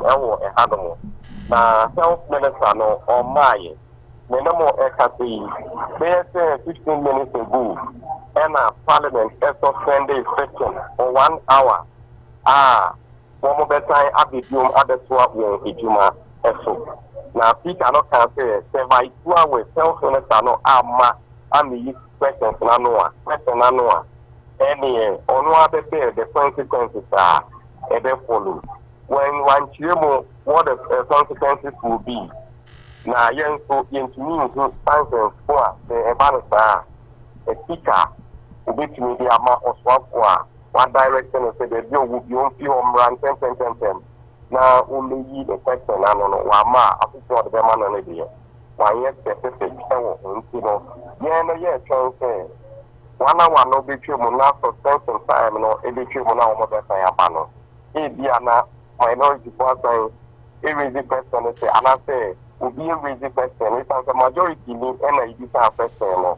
Honorable Alex Teke, she a consumer Mercedes Guinea. Honorable Visa person. In Pino, Yena, can say what will happen, and then I speak at the back of your upper seminar. If you be time, you want them, baby, I put you on it. Okay, yeah, that's it. Man, now quickly, Owura Keno for Yata Vet, and also, what is the latest on that? The latest on that, the appointment committee, every one report about Parliament. My Parliament assumes I consider report unanimously. And Parliament has just Owura Keno for Yata President Abuni King, on the finance minister, the Parliament has just more. The Omapu Yana almost Sunday a section. Now, Honorable Pankanodon, a really committee's report. If I say chairman, Honorable Secretary, no, and I want to proceeding into a non present report. If the majority will be here, and a minority leader, no second emotion, can say minority food in our support, so a approval, not the announcement. I know it's minority, you need or can Kuyata, the modern Minister of Finance, 4 years, they be cable, and yet we need them. I never be few or no more. Uncle Ye, and leader to say, Minister of Finance, also no, or committee in the media. Obeying some no, almost in the tomb, almost necessary, young in the Parliament. Okay. Yeah, that's it. BBSC between the speaker and the health minister now. Wadaruma now my team for Asun Ate.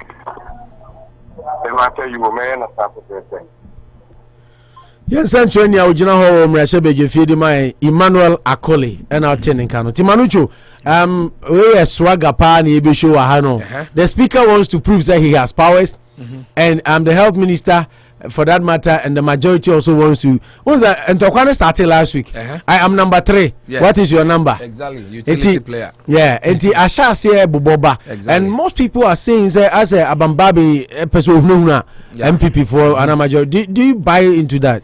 I don't buy into that. You see, that is why the law should be the ultimate way of the land, the ultimate law of the land or the rule of the land. So you see Mradia. That's why you see when they sit in the law court and Parliament, no more imagine some you see patapa na emwa.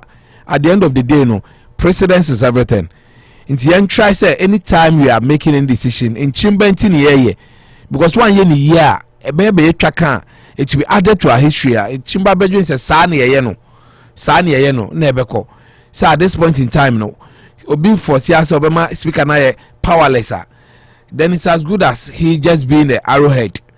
And as Obi so for Siasa, the speaker should be all controlling and authoritative, and also a recipe for disaster. Yeah, we should make the law the supreme law of the land, the constitution or the law. I say constitution is the supreme law of the land. First question about no supreme law of the land, no constitution. It's almost more standing orders and more law. What's the constitution, which is also the supreme law of the land, and is there. Say in this case, what really happens?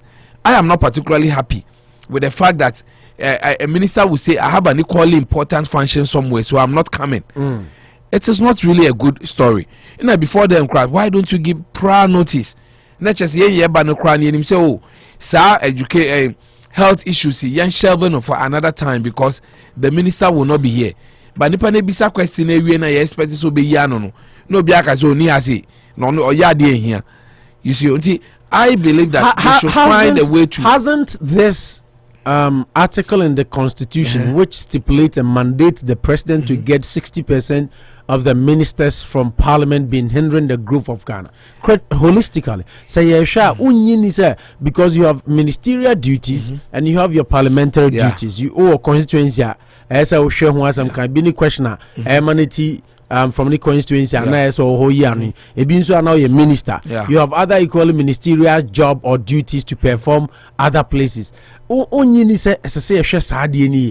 see, the forefathers in making the constitution had a dream. Say, they want that control. That if at least almost 60% are, then they will really appreciate the work in there and translate outside. Maybe I will be in the know-how. Exactly. Unfortunately, we live in a country even connecting areas in Ampo are very, very difficult. Once I Chroma say maybe the flights are working, the roads are more interstate. I know it's almost off traffic near the they are able to shuttle very well. But in the acquiring the Pakron constituency crowd of Binduria getting himself back to Accra no cry heading. One money heading. Because only the roads are not because the leadership.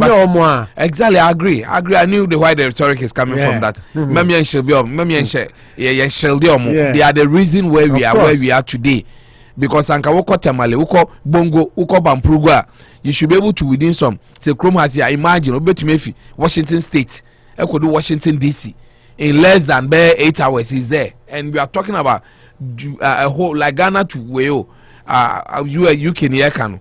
But you see, they're able to connect very well. But yeah, they're not. So I think the decision was the idea was good. But where I agree with you that practically it is not making sense. It is not working. It's preposterous. Very preposterous. Where do you use be name? Let's say it's almost say I'm eligible to use, but no. No, already no. Only Domelevo and Yajin so you see more, but I had the which may use in a send there on the pin phone and parliament as I'm now on it. The more I talk, the more actually I'll fall. Yeah. So in principle, no, it's not really helping. That the minister, no, I agree, he might be attending some equally important function somewhere, but there should be a clear channel of communication. I think this could have been averted. If you catch a leader of the house, which is your majority leader, say Chairman Sabonsu, earlier, I'm not sure that decision came an emergency about overnight. If even it came, why should there be a certain or MP baby question? We are near say, oh, where is the health minister? Can he come and answer? Near say, oh no. You see, I don't think we should get to that standpoint. There should be clear channels of communication. It will make it beautiful that. And upon number the speaker is in the know, the leader of the house is in the know, the minority leader is in the know. Say, asem we know, yan fanshe baby na yenyan waha. But it's only a man 2 hours now, so I miss them bad. We don't expect some of these standpoints. Yes, Anna, the Ghana, 2 elephants decide to fight, then the grass, which are the citizenry, they will suffer. Because me meti akontombra na Western Nottingham minim say your hospital be 2 months yen kasa ho me expect say they will say sermons will bring positive results because your free health minister na so be gina no ka say okay me making sure that within the next 3 months mu benya light mu benya say ya then we hold them to ransom. The cameras are on them, parliament knows about it, the government who has been committed. And see, those are the areas that we are looking at. But for us to get to some of these standpoints, it'll be a show of power. I'm happy that our correspondent said that on by time so we are waiting for the punishment or the consequence. The worst case scenario. It will be interesting. And the BMK said the law is meant to be tested. And those who have the powers that be will exercise it to the right of their discretion and powers. And see, for me, it doesn't look good. Me as an contemporary citizen, this is not the way I want it to be. My MP can only ask the questions.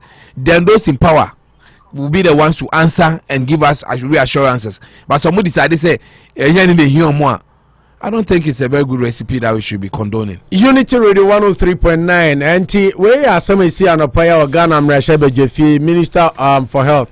Ajima Menu was supposed to answer a question from MP from a contemporary. She health facility, state of health facilities, and minister knew her, and speaker say, "Well, my minister 2 hours, minister Mbrambe drew her, but minister 2 hours nedu, wama inti, eno edia, ene ababe toja, and so ewo no, Nanado, I would done in there. I want you to take a minute and draft and tell President something. Today is his birthday. Yeah, I think Nanado, born in 1944. I mean, that's good. To Edward and Aline Akufo-Addo. I mean, honorable men. You know, the father was one time president of Ghana too. I don't convoke as a ceremonial president because Buzi Amoni Adie and Anome prime ministers near there. But whichever way, his dad was a president and he's worked hard. I don't think that on his head that was the crown. Probably Brian leaders are Mumbai into Mendu. but he's worked this out hard. He's gone through the mill. He's had his own fair share. I mean, those anti have beautiful stories about how he was to, but ultimately he managed to get to the highest, the apex, the apogee of what every Ghanaian aspires to be. But I think that's the biggest you can ever get. Anybody can walk to be the president, to hold that sword, to say the allegiance for the country. So for him to be 77 and counting, God has brought him very far. I think that, and he's an epitome. We're reading a story. You see, from 1998. Ma young can ask some bima eti for be obi ohokra ya wona hafi no tie. Yeah, okay. And then you continue quickly. Said the name no ya wono. Ene date March 29, 2021. Yeah. Na ene marke na nado na woda a to so dioson 77th birthday ye wono 1944 to Edward and Adeline Akufo-Addo ewon kran. Na nado has for the major part just an abrabono why politician meretente na wo Ghana your political history and a landscape mu Obeka say now you mrashe bedwani member of parliament and assign a holder of various ministerial portfolios ewo omampani dada Akufo-Addo and sana 2017 obey president between 2001 and 2007 or serve as cabinet minister, attorney general and a minister for justice and a later Osambe foreign affairs minister under John Kofi Ejekum Kufuor Amemu. Na the presidential bid, however, no shall say 1988. Moma Yenshanso. Na nado danko Akufo-Addo presidential bid, shall say 1988. When he contested and lost the NPP flag bearership to former President Kufuor. 1998. 98. Yeah. No, sir, Adubu time so or preview. No more 64 no more no can. Okay, but Lucy to Adubu. Yeah, to Adubu. Exactly. And now be Lucy to 98 to Kufuor. Yeah. Nanado won the presidential candidate slot for the 2008 elections but lost the general election that year, and in 2012 to former President John Evans Atamils and John Dramani Mahama respectively, and subsequently Owini Ghana on his third attempt 2016 and has since had the mandate renewed for a second and final term after year 2020 a year. Now as president, an accomplished politician, yes, and lawyer. Akufo-Addo's birthday has always been marked with a lot of wishes from prominent and regular Ghanaians. Baby,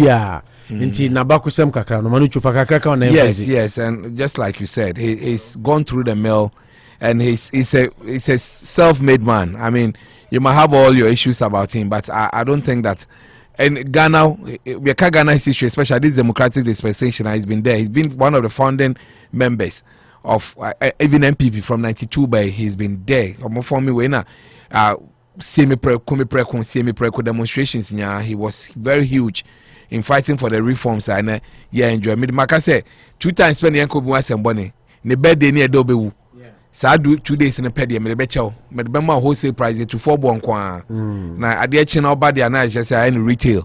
And the kotobeton for Adamfo. So I think he's very, not to say that I'll take anything away from him.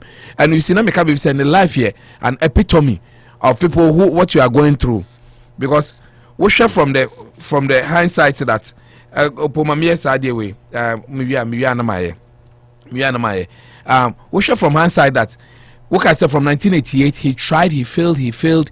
Even in 2008, he had a chance to be the leader of the party. To be the leader of MPP. He went for the election, he failed again. The thing went to court. In 2012, but 2016, he became the president of Ghana, and he had a renewed mandate in 2020. It should tell you that you whatever you are going through, if you try once and you fail, it should not really deter you. Then he went on till at the age of 70, over 70 years. Presidents, even internal elections in the crowd and check countless. Exactly. But presidents, he tried twice. Thrice. Third attempt, he failed twice. He failed twice. Third attempt, he was able to win. It ties into your motivation messages, and I don't think that he's distinguished himself to Okay, Bawumia had 80 pointers. What he's done, they've been able to do in this 4.5 going for their 5th year. So I think on a day like this, I can say, I mean, Shano, no man Kwatente. I mean, there have been a lot of rumors about the health in the idea, but God has kept him through. He's been fit and stayed firm. Even in this COVID time, he's delivered what Ghanaians want to hear in the idea, Yeah, in the day, he's our president. Even in this country, I'm not sure Obiano a certain president, but as to Ghana, yes, Zimbabwe, no, what is the president of Ghana? You don't have to like. Or Ghana, and be your maybe I'm saying, oh my Ghana, yes, send Zimbabwe near the year and every president wa Ghana, and Ghana, ye happiest country in Africa. Ye first 5 countries are about 54, 55. Ghana, I'm not sure will fall below 5th position. So our leadership over the years, and my idea. And I think this president who has contributed his quota, Yeka free SHS he's been able to bring them to bear. People are living their lives, and they are human.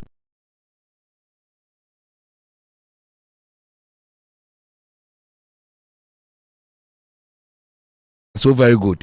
There have been laws, there have been institutions in that regard. So for me, these are moments that I think we should eulogize and see some of these are great leaders. And they are happy to about family life and so on. They've done well. We admire them. We send a man some huge nice message. I say I did for you. To serve as your form as your mentors, that the trials will come, but staying for and having the people that you serve at stake, will always carry you through. See, kudos to him. And can ready to say all the time they say you see corruption and mismanagement and then the biggest bane of the African continent. Until with him it will not be the first term was hitting the ground. I think now we should be running. Until he should use this one as a watershed moment for himself. That let me turn the skills. Namema Ghana and Konenim. Let's learn the tenet here. Taxation is good, but make sure that the people also there will be stimulus packages of a sort that will make them free. And after COVID, then we'll talk about other things. But it does not take anything out of him that you should have the happiest of birthdays, happiest of blast, and you should remember that COVID is still around. In the best celebration point, it should be measured. It should after next year they need dinner on yanaka crabina on the family enjoy 77. Nyakupon Krama in 70 years. To live a 3 scores and a 10. So he's playing now 7 abetosonos have spiritual meaning. Jacob, he had to labor for 7 years and son Onya Leah or son labor for another 7 and son Onya Rebecca. Or soft Manucho. Into 77 where spiritual Nyakubon Krasi and forgive you 77 times 7 times. So on the age of women, it's the period of grace. So you should use it as a turning point moment to turn Ghana into at least a middle income country, near fit out 3rd, 4th world. And I believe the blessings will come back to him, and all of us will be blessings unto him too. Manucho de Sofo. Eddie, from us here at Unity Radio, today being the president's birthday. Yeah, mano, happy birthday. From there, we move on. Yebaba beshe, yebekwa report. Aba beshe yen storia and a but before we do that, and I'm Manucho yeah, Jimmy, Jimmy, and that's you on a birthday. Won't he? Me wish on so also me pa Jimmy Odro. Oh, Jimmy Odro. Yeah, Chofache, Edrora, your friend Edrora. And other Edro. Yeah, or Medro Tonedro. Edrora and Chese, so I just say he's a medicine man. Oh, he's a strong man, and that's you in the bed, ain't he? He should age with grace. Among your mom 29. These are great moments. Madame for be pounds, so she's in Ghana. There are 2 major dates in my life: 6th February and 29th March. I know a lot of people born on that day. I'll have to ask their parents how they were able to do it. I wish to have one to myself. But send me about the 29th and I said 6th February. I'm on with you on my birthday, and I mean to celebrate with the president of Ghana. I think it doesn't come any easy. So a very good happy birthday to Jimmy Odro. Jimmy Odro, a very good happy birthday to you. From Manuchu and the entire Unity Sports and Anopa Bosuo team. Yes. Quickly, you move on to our next topic. Yama Mampeni 18 Kwanwe, and we looked at speaker and so any Manu Ajime Honorable Ntokano. 22 arrested by Mpraeso police over alleged lesbian wedding. Manucho, and I read the story.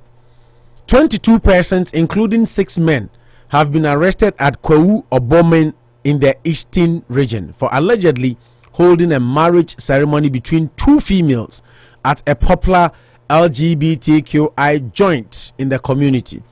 A local journalist in the area of Kwau Hima PCA Fia Pokria, who spoke with Ghana Web's Michael Obete, said she had information from a source within the Kwau-Oboming police around 10 p.m. Saturday night that some persons purportedly belonging to the LGBTQI plus group were holding a marriage ceremony for 2 ladies at the popular location in the community. The venue, Ghana Web learned as well decorated with a huge wedding cake on standby to be cut after the event. Narrating the incident, she said a pastor who couldn't immediately be identified as a member of the group or otherwise officiated the same-sex marriage before other members of the group in the inner quarters of the house. They then proceeded to the premises of the house for the party. According to the journalist, the group present for the same-sex marriage numbered about 50. Also, another ceremony was expected to take place at 12 midnight. I had information from the same people suspected to be gays and lesbians were having a party and named the party birthday party, and they had planned to have a marriage ceremony, meaning 2 ladies were going to get married. PCA Efia Pokria. A report. No. Wow. Etimanucho, this how far you've come. This lesbianism ni gayism way of Kwau-Oboming. Yeah. Kwau-Oboming. Center where there's tradition, there's culture, there's culture. And Kenya Kranye Kumasi. Intina meka say ayehu. Yeah. Kwau-Oboming. Yeah. Eho ena mami nu kwako ware. Yeah. Omo chef ceremony no ma yewi ntianka they are proceeding to go and have the party. You know my stance on these things, but the effrontery. Tiwe kaka me hwe say benya audio we tiwe kaka. Yeah. Please, we came into the scene. You are in the scene. So somebody didn't join those people there. I don't also know part of the house. Go and sit down. You arrest everybody. Go.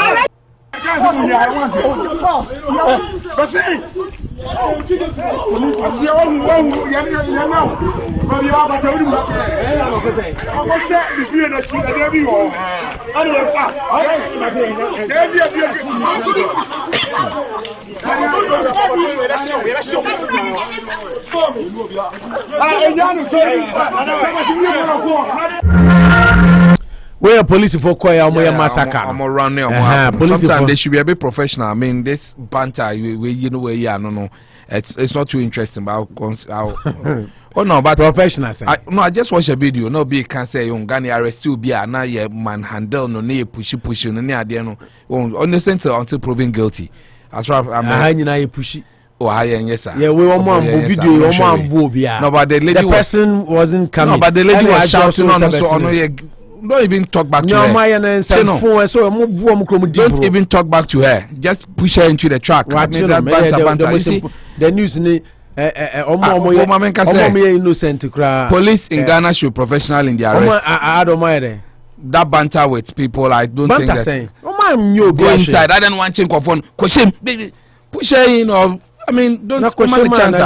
You let me go on. Let me go on, please. Can I? Can I police when they did the right. They should be professional. Two. They should be handling people. Handling this in the video. I didn't even want you to play this video because I was so bad. No, don't play it. It's not what you want me to play. It's what the producers want me to play to authenticate the story we carry. And yeah. But if I've listened to a video too and I think it's not palatable, I can tell you not to play it. It's not a matter of then background producer and palatable. Now producer and then it's as good as it's a producer and the story is okay. Then we are running a show until at the end of the day. No, but you don't have to say we have to authenticate. We were not there.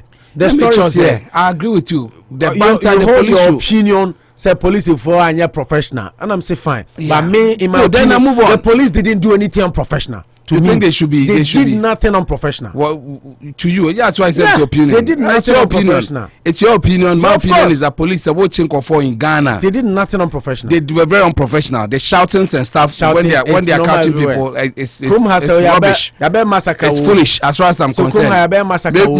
Me may take Ghana say normal, but me too. I mean, say people are decorous. They do massacre here. Police don't come out. Where are you? And all those things happen. I didn't be annoying. Well, it's up to you. I'm saying I've seen people being jostled around in Ghana. Move on to the story. I've seen people being jostled. Those things you can easily avoid them and still get the job done. Secondly, what do you mean? No, I'm not talking to you. I'm not talking to you. Let's go on. I don't take issues personal now. Why personal? It's like personal. Yeah, take police for Chinkro for they act unprofessionally in some circumstances. We see it. We condemn it. But some video we are share. Meaning so share video ni there. But if it's this same video you watched that I watched that, police for a mobia kasa na mo kasa say besinyenko no Ghanaians in nature. Sani kasa Ghana ni bia kasa tiatem. Sometimes you wear adwuma me kasa ye adwuma me adwuma with state in a group home setting. Say ye dingoma. One time another guy went to the other house to call our supervisor say yeko. There arguments. Ye dinkomo we chana Ghanaians in general we are allowed. I agree, but all I'm saying is that on my can say police for I'm not sure I saw a Cabeneza series B. You know what Chiaquanu or just son. I even and put a mammy the say I think police for no yes movie will be then you pushing hey my friend move your big no. They should find a way to reduce it. That's all I'm saying. The woman was talking about I don't know what Chemin we JB on. And I make her say, oh, sometimes do the job without necessarily having banters with them. That's all I'm saying. Secondly, you know my stance when it comes to some of these gay acts. The issue here is that I don't see why if you are two grown women, and you want to be entering a room, lock the door and be having sexual bouts, you now want to have the audacity to go and celebrate it in an area with people and cut cake. What is happening? You see, and you know you are living in a country which frowns on it. 50 people at the ceremony. Which frowns on it. You see, that is where, together with A+, we agree that the nonsense is getting too much because you live in a country Corona culture say so. But you've decided to do it.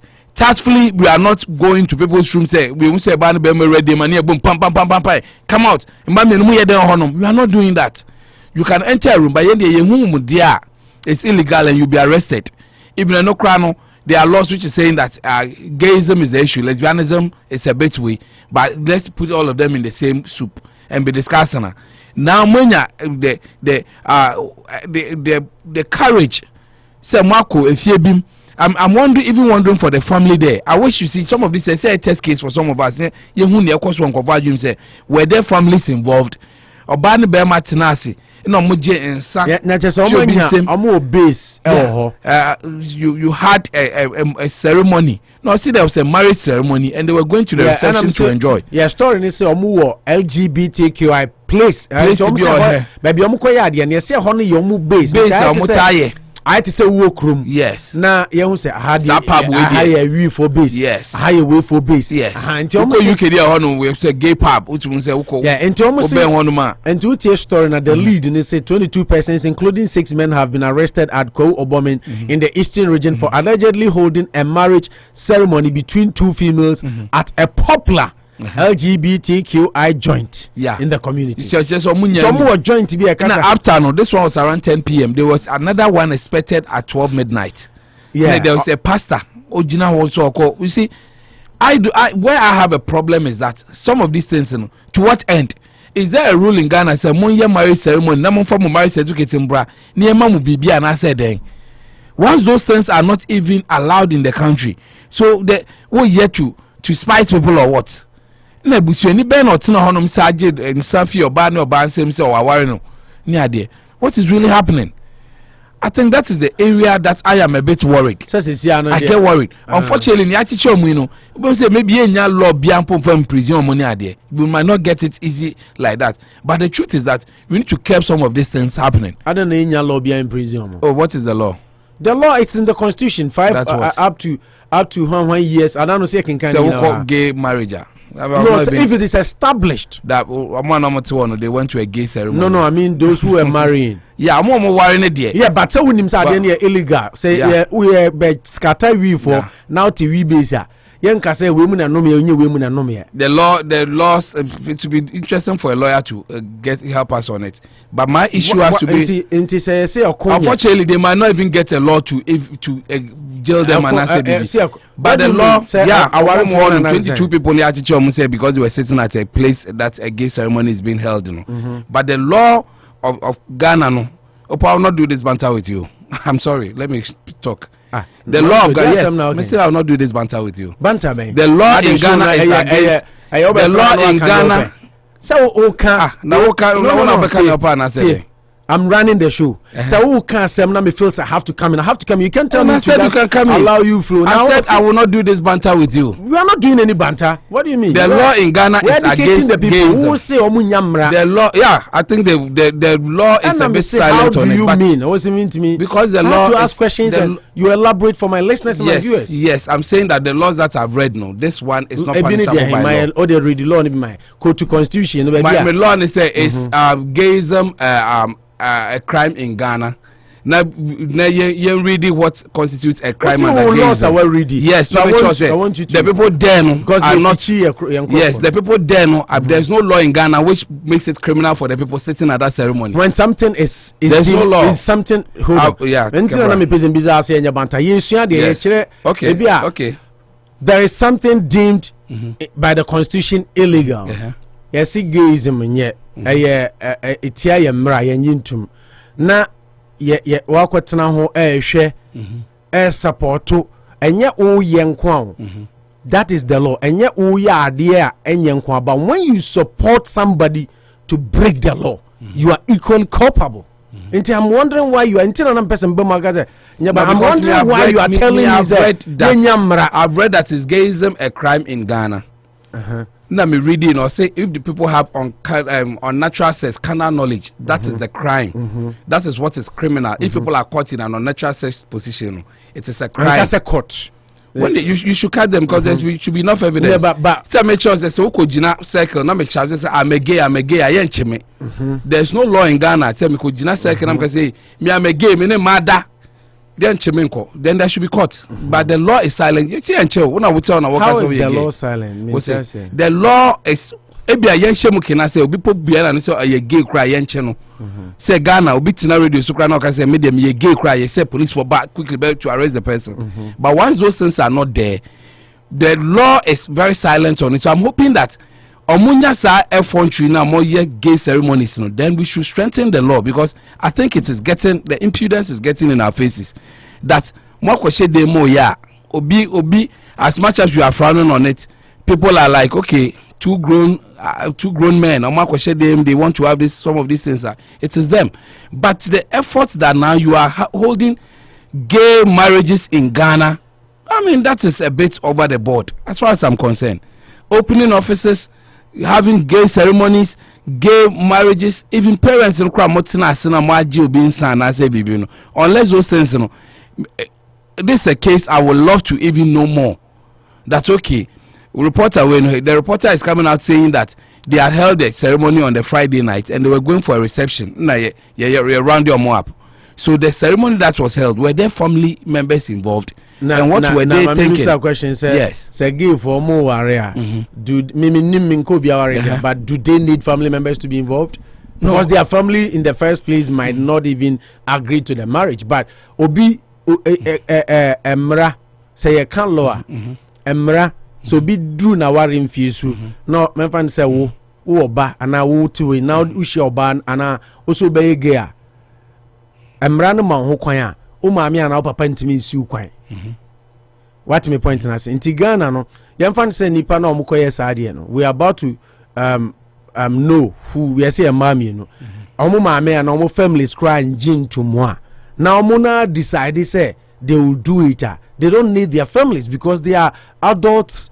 You see, when we say marriage in Ghana, it's the union between families and union between two people. We say Because I know that marriage in Ghana, they busuami in the town everywhere in the world. So necessary. And yet I'm here everywhere. I say that the marriage is between two people. No, everywhere. I will be a warrior.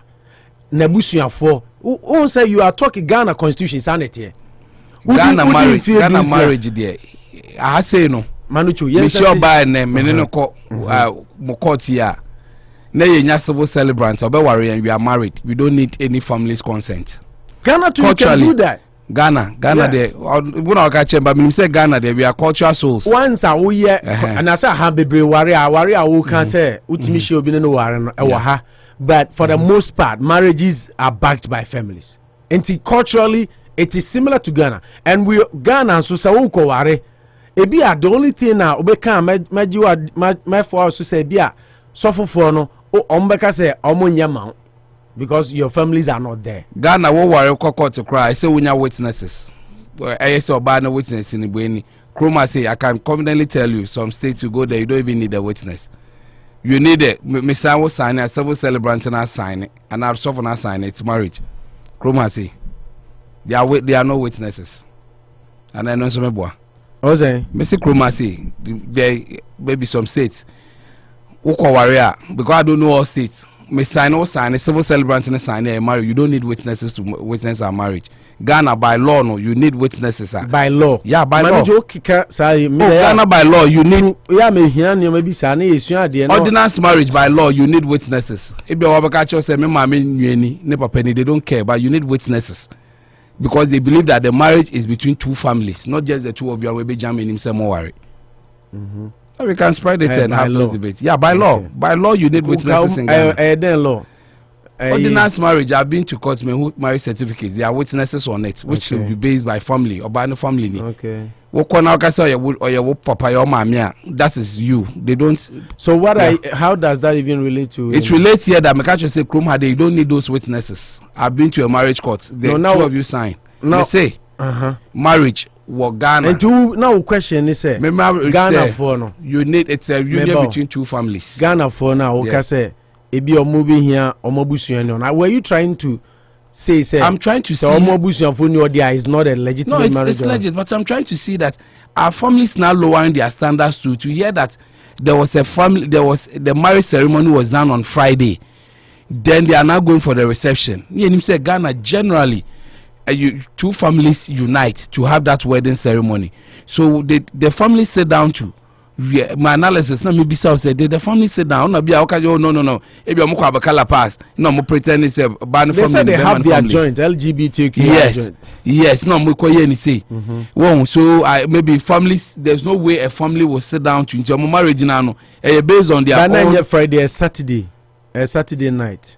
No, yes, ceremony, no. But go up. Like I said, they had already married earlier. They had married before. No, Saturday. Or say Saturday night. Saturday night. No, read the whole story. I've read it very well, and they said there was a. It's the same story. It's the same. And I'm going to even get the reporter to the story. But the point, or say a local journalist in the area, Okouhima PSC Efiapokuya, who spoke with Ghana Web.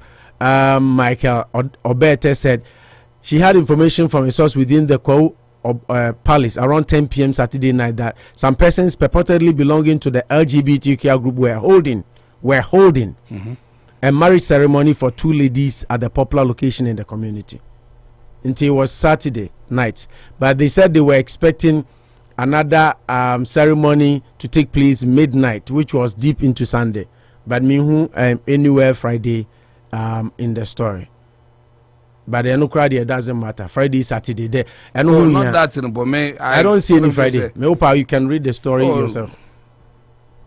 I know who here. I know it's not part of the debate. Saturday, Friday, Ukraddo. The essence is this thing happened, and that is what we are looking at. Because I don't see any Friday in the story.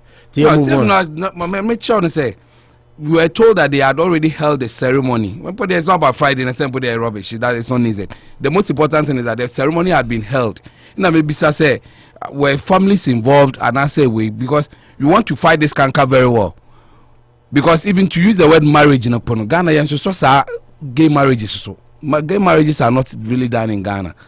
Until once they start having some of these things, we have to really curb it. That is where I have a big issue with them. that why should some of these things even, I mean, the place now, when I saw more closing it down, because Adam Bisa said the ceremony, is it to impugn or to do what? I wish I could ask them that you could have decided to be having those your life, but you decide to be holding gay marriages in Ghana. I don't think that even in UK they believe in civil celebrate. You can live together. They don't, even UK doesn't believe in gay marriages. The last time I read, and I was told that gay marriage is not there. It's a different ball altogether. And as a Ghanaian, opinion point to some people say a marriage, because our system does not even recognize you as a married couple. So why are you trying so hard to hold some of these gay issues in Ghana? I mean, that is where I'm a bit perplexed. I'm not too happy with them now deciding to take those huge moments that they see there. Ye nyate do ye kwa oba ne bema ye koton san na ya ye twa cake na ya ceremony no ya sharing na ya say. I think I can't really wrap my head around it. I think it's something that we should nip it in the bud before somebody even begins to say that your right should end. Maybe would you be a show day, man? That is your business. But now to be holding gay ceremonies, I can't wrap my head.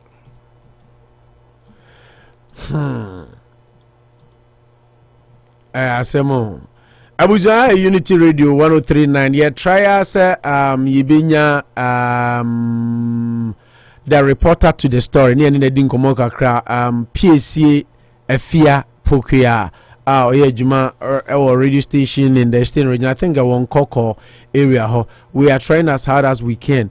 Na ye tumi anya ba manucho baby ana o ya na o ka say yakwachi omo a omo ho ne de wonyi ni say ye betumi de omo atum. Yeah. Aden. How number so buy mu kakra. Yeah, I make sure say I'm still that's why I stand. That I want to know the law that will let them be put in jail. No, me bizarre say yam fan says here. You say gay illegal in Ghana.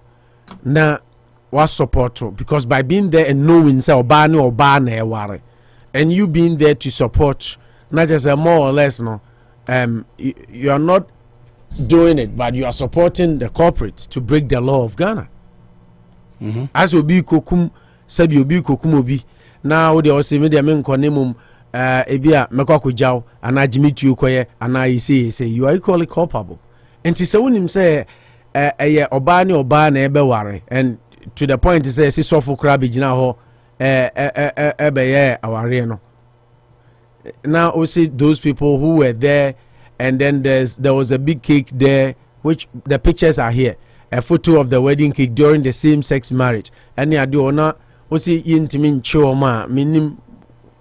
No, when I can say way legality of same-sex sexual activities, section 104 of the Ghana Criminal Code of 1960 contains provisions criminalizing consensual same-sex acts between males, same sexual acts between males. Under section 1041B, unnatural carnal knowledge with consent is considered a misdemeanor.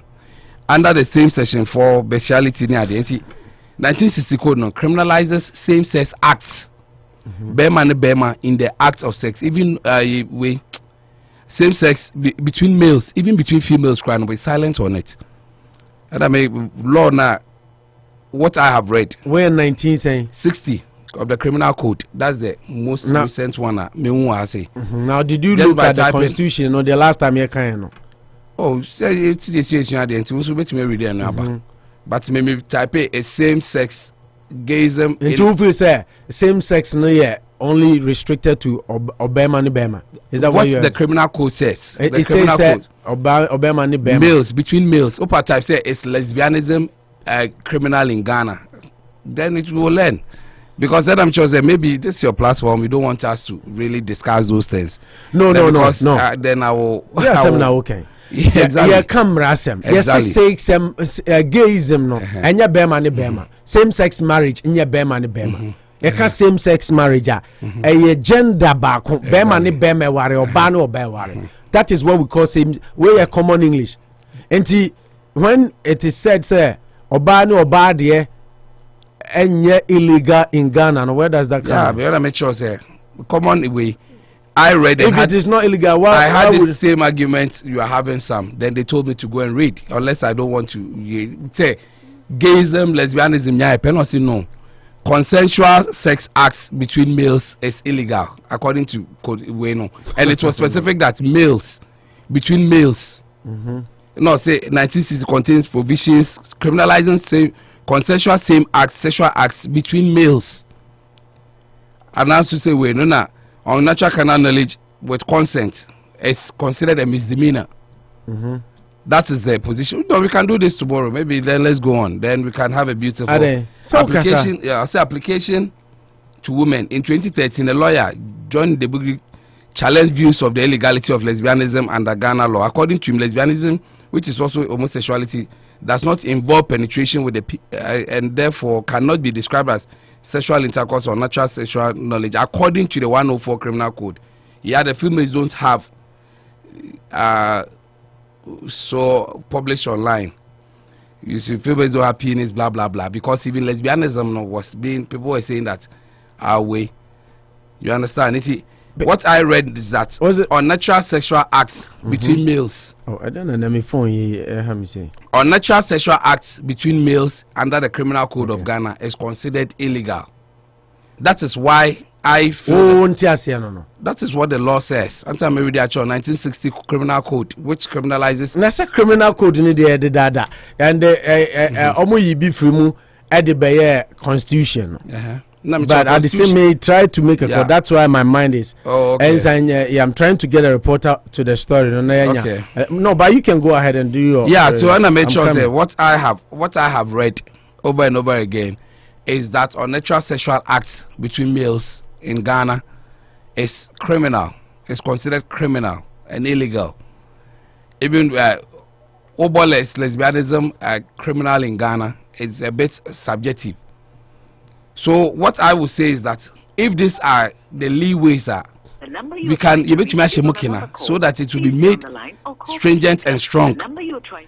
But say obiako gay marriage, so the person will be jailed for 2 years, 3 years. It's an interesting one that I would love to also follow.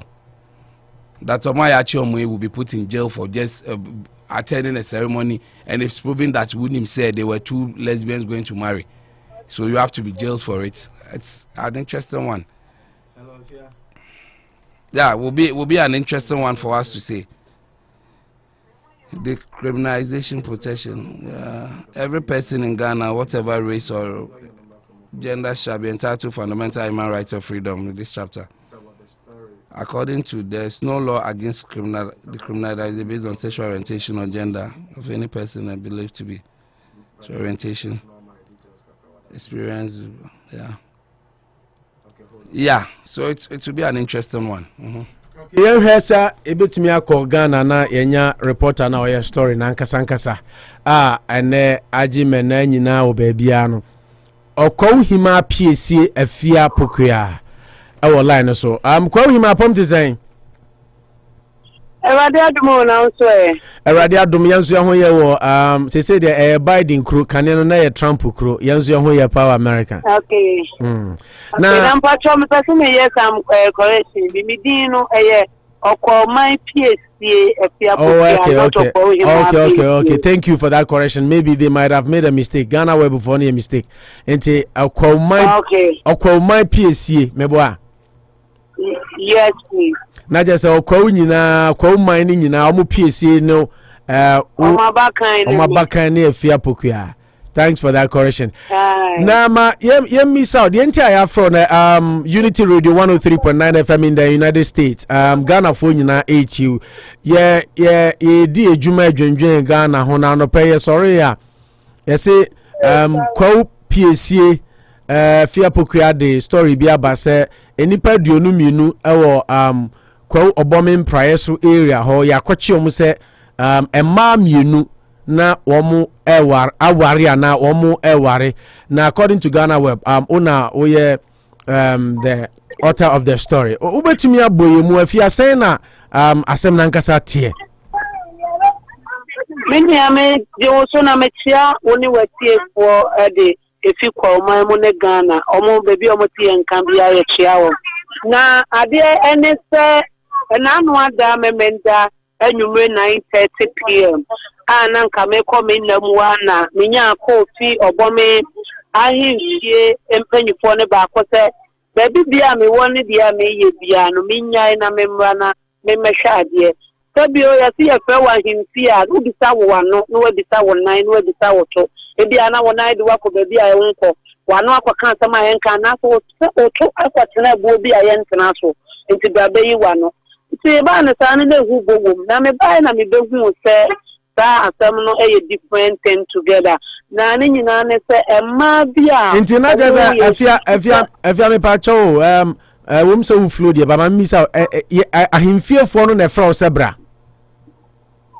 ai obome hine edmuka achwe e kan se obome hine obi ahimfio no na ye obome secretary enti ofra me na me ba bi behia no ene assemblyman o krom ha e ba behia ye ema ye di nkomo nti di nkomo no na intelligence aya secretary say sa ema ya ye ka omo asemi no omo eye ma omo mu di ma ne ma go as a lesbianism na etu omani so na omo so omo about 12 midnight omo be show bi kawa as a two ladies kwa kware enti ye tell sa de na ye musudie ma o my Ghana e musudie ma kwa o my no bo micro as a whole enti no ye intelligence na ye peke ye no elidi ya ko fie ho enti ye ko de ko ba ye ni nanka se me ko as a guest of that program no na me share radio dimo ya check kakra o be ko no tan bi no o ko to obi a wonimu wa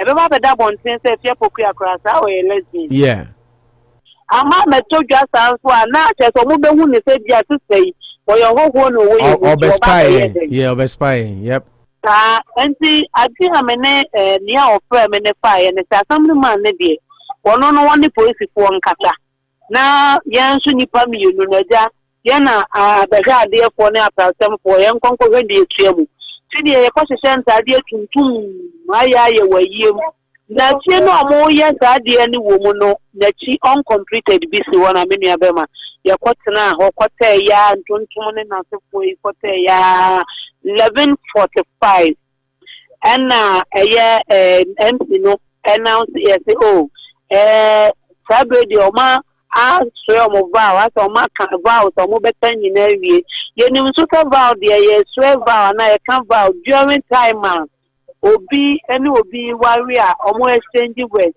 enti no ne sa so no na chesa kwa bibia ho so mo pie ye hu be oba wa dress se be ma wa chesa alaji fonta de aketie yi bi ena ba oba no so address se I from ba ono odi lazy apam wedding gown vase ni ti okita bridal feather CB as a fan now di hunu okita ne face so mo begina ho di asa now called venue now my decoration se sa wari pepe balu baby abedwuna twa pictures baby abeye bibia bi wo mo twa bia ne nsa so mo ko se sa mo ho mo ba no ena ye free police now mo so ebeto to pekisa ne ye nyina ye dan ya police for chichi bia ne adinti no ko te ya sa na tie ene ne nansa na be chi kwasi da mfanse kwasi da homache no ne ye che wom entem ran so ye call police station no na ne a ababeto edwa e wo ho nso ne se of se o mu gina mu se eye birthday no mo koye so birthday no mo koye de so mo fa o mo best friend embra media dance enche se eye birthday no mo koye na do be sasa enti when a poppy up the intelligence no and then I'm to pick up intelligence no intelligence and you pick from that Wednesday no na ye start picking intelligence no na we intimate disclose here so of course, one of the ladies we are lesbian no one of the lesbian no na as a nebra na she no di nkomoma obi teye and I lead you to start winning in a bayantimin Danny. Yeah, I perfectly understand. Na time mo koshe tuntum no enti mo antimi anko babia na event na nkasa ekoso no yanko yanwasi efie no until the police for by the next house to efie no fie a ofiso ana ukota efie na event ni tie no okay ayo uncompleted kasiye okay a wudina mu a wuhu efie no mo ya ade no okay enti wona ye gina ye monitor program because obi of oho no fi abonten ba omo be hunu say we dey onya ye hu nipa yeah and I your kwan de bia ye fa suku aboagina moa so I say we dey tell adiem de ni bo ho obe wu charity obe wu poison obe wu it na kwan de bia ho ye fa suku agina moa ntino ye fa kwan wo do so na de peke intelligence. Oh, okay. Na obi be bisa say omumienu ware no na abusuafo no bi wo ho ana abusuani bi ya we because according to a report na nipa be 50 na na ho nipa na more than 50. Oh, okay. Na my message we ebi free Mpraeso ase hu say ya se obi ye bibi wo kromu de e dan ya obenya kroma fo ana na mfo bi o motete ta ko ni mo mbeka se ye behwe de e koso na so mo na o mo ya de ni bi fita krade ebi tukuma so mo fifi ha na ma menka on record say o mo nya kwa ankasa o mo nya kwa ebi na mo de abeka kwa udin kwata so mo se da nya kwa fuo na mo na mo ti ba bi ba pa wono esi ano o me ye suspect aye nyina ni wono so no our parents the whole house no 10 months ago onu dey atusem say ni kunu ekra ye panyi wo Ghana Health Service mu a years back no ya administrator one of the biggest hospitals I work for mamu ha ye ntimi disclose hospital ne yeah it one on the mimicra for instance ne who record am wono 2 years ago I say on high dina as any can be a juma or mamma no nim quality. The near the house or what pan is all better than high business. If you were high dying the whole house now. No training master the above base, I shall be no training room. No training room that the lesbian is a big gazing. Internaja say based on that na omo decide say omo be ware without the consent of their families and omo busuani bi anka ho. Yeah, without the like the husband self is not aware. So I say and I deal we know I'm not sure say every reasonable family be a better say me ba aba better say ni say me person me worry me young oba nti omo be tia di akire afọ that's nti na yo omo no ma set group na omo nim we no omo keka omo say omo set group na omo lesbian no enu na se for na omo ankasa na aye sa de no. Wow. And yeah, so far police for no pick nipa sa no eden biem na monya further intelligence ben ibe na matumi anya.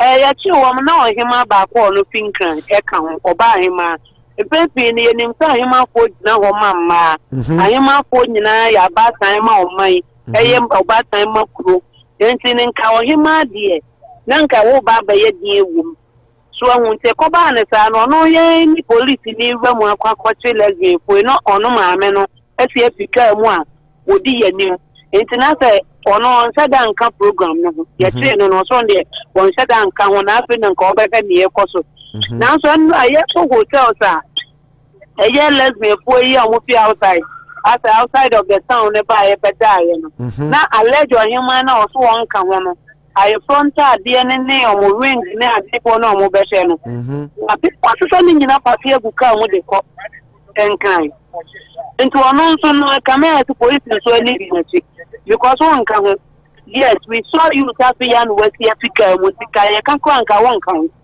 so with what audacity and answer even now one or two people and near money in a deco one who said they are in common yeah until Yebusu I pick intelligence and they true that me who some men so a training lesbians in a shower for any answer for no enti ni Yebusu nkaka na wo de wani kire obomme kro ni mu a oyempon a wo kro ni mu na ne personal mind ede atiame poma akwa serve efie na omo ye sa de enu wo no ni wura ese nyame adoma ye wo de bai no ohia no wa hintie omo mra na omo meyi ano amamra ne amane kwan so na ehu ni se Yemusuo so mo ko yi ano na ebubo omodi a ayinfo ne na be kire se ebe ja na manako si ebe ti ni de dua wo ye be fan ni no eno de ewo mpanifo nsem ti ye twen kopem da ya woda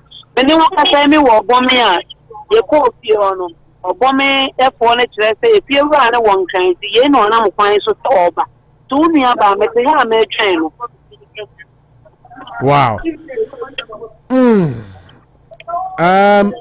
Yeah, Semo. Now the next question is say yam fan say omu argument ni say omu ye birthday said you na okay omu ye birthday na nye aware no mo warrior. How can the police and people like you and Namu want to prove otherwise? Some way they also be with interest. Yeah. Omo e kan say unse omo ya de no. Omo say declare so omo worry obe. Omo de say omo omo ye birthday but omo na nim ni omo ye. So I want to police ni kwa ndra bi sa omo say most of my birthday, that veil na next to Suno. What they are doing? What they are there? Yeah. Veil next to what you put aside for no they are doing. Birthday international wedding gun. And I tried almost on the ball, I'm going to say. The most of my birthday, we are saying my name say, and John and Mom Penny and another down Akufo-Addo. I can't remember being near event and Nipa 25. So that night, no senka on him work room. Not on him far Jane said your bed shiny crew, so I won't matter no near was here. What the one young one who did the year to or him for him, so I want to minna. Come up for who to your muscle. Beyond so I go buying more now, they are shot to us and no being your event. What was so? It's no crown, they are a different thing. But because of that, lesbianism and gayism, no. Yam so my moi and I want some abanti na yen na ya dani ye nia ye kan we no the different case we also my beauty protocols are president they are so no so. Wow. Now according to the story you once again mentioned omo mention him say when I can about Ghana web story ni mention say biaya no ye biaya LGBTQI4 joint enti eho no munnim say san krofo ni bi netai wo ho ana Many abema okane sa based on says ma me na ba behind is you know let's say 4 months to 6 months now the whole house a full mansion like a house containing of 6 bedrooms or 5 bedrooms with a big hall and nothing. Yeah, research investigations no throughout and run it say day in day out and a ma is less year. Almost a my what is the one and a for. So there no na come say Sadia what the one I in the Joshua or the same Palano. What they are saying? One of there in the Joshua or they the same Palano. But if you run it, they won't name sure if you run it, you say, oh, yes, I did. Wow. Okay, wasugu sauti Unity Radio 103.9.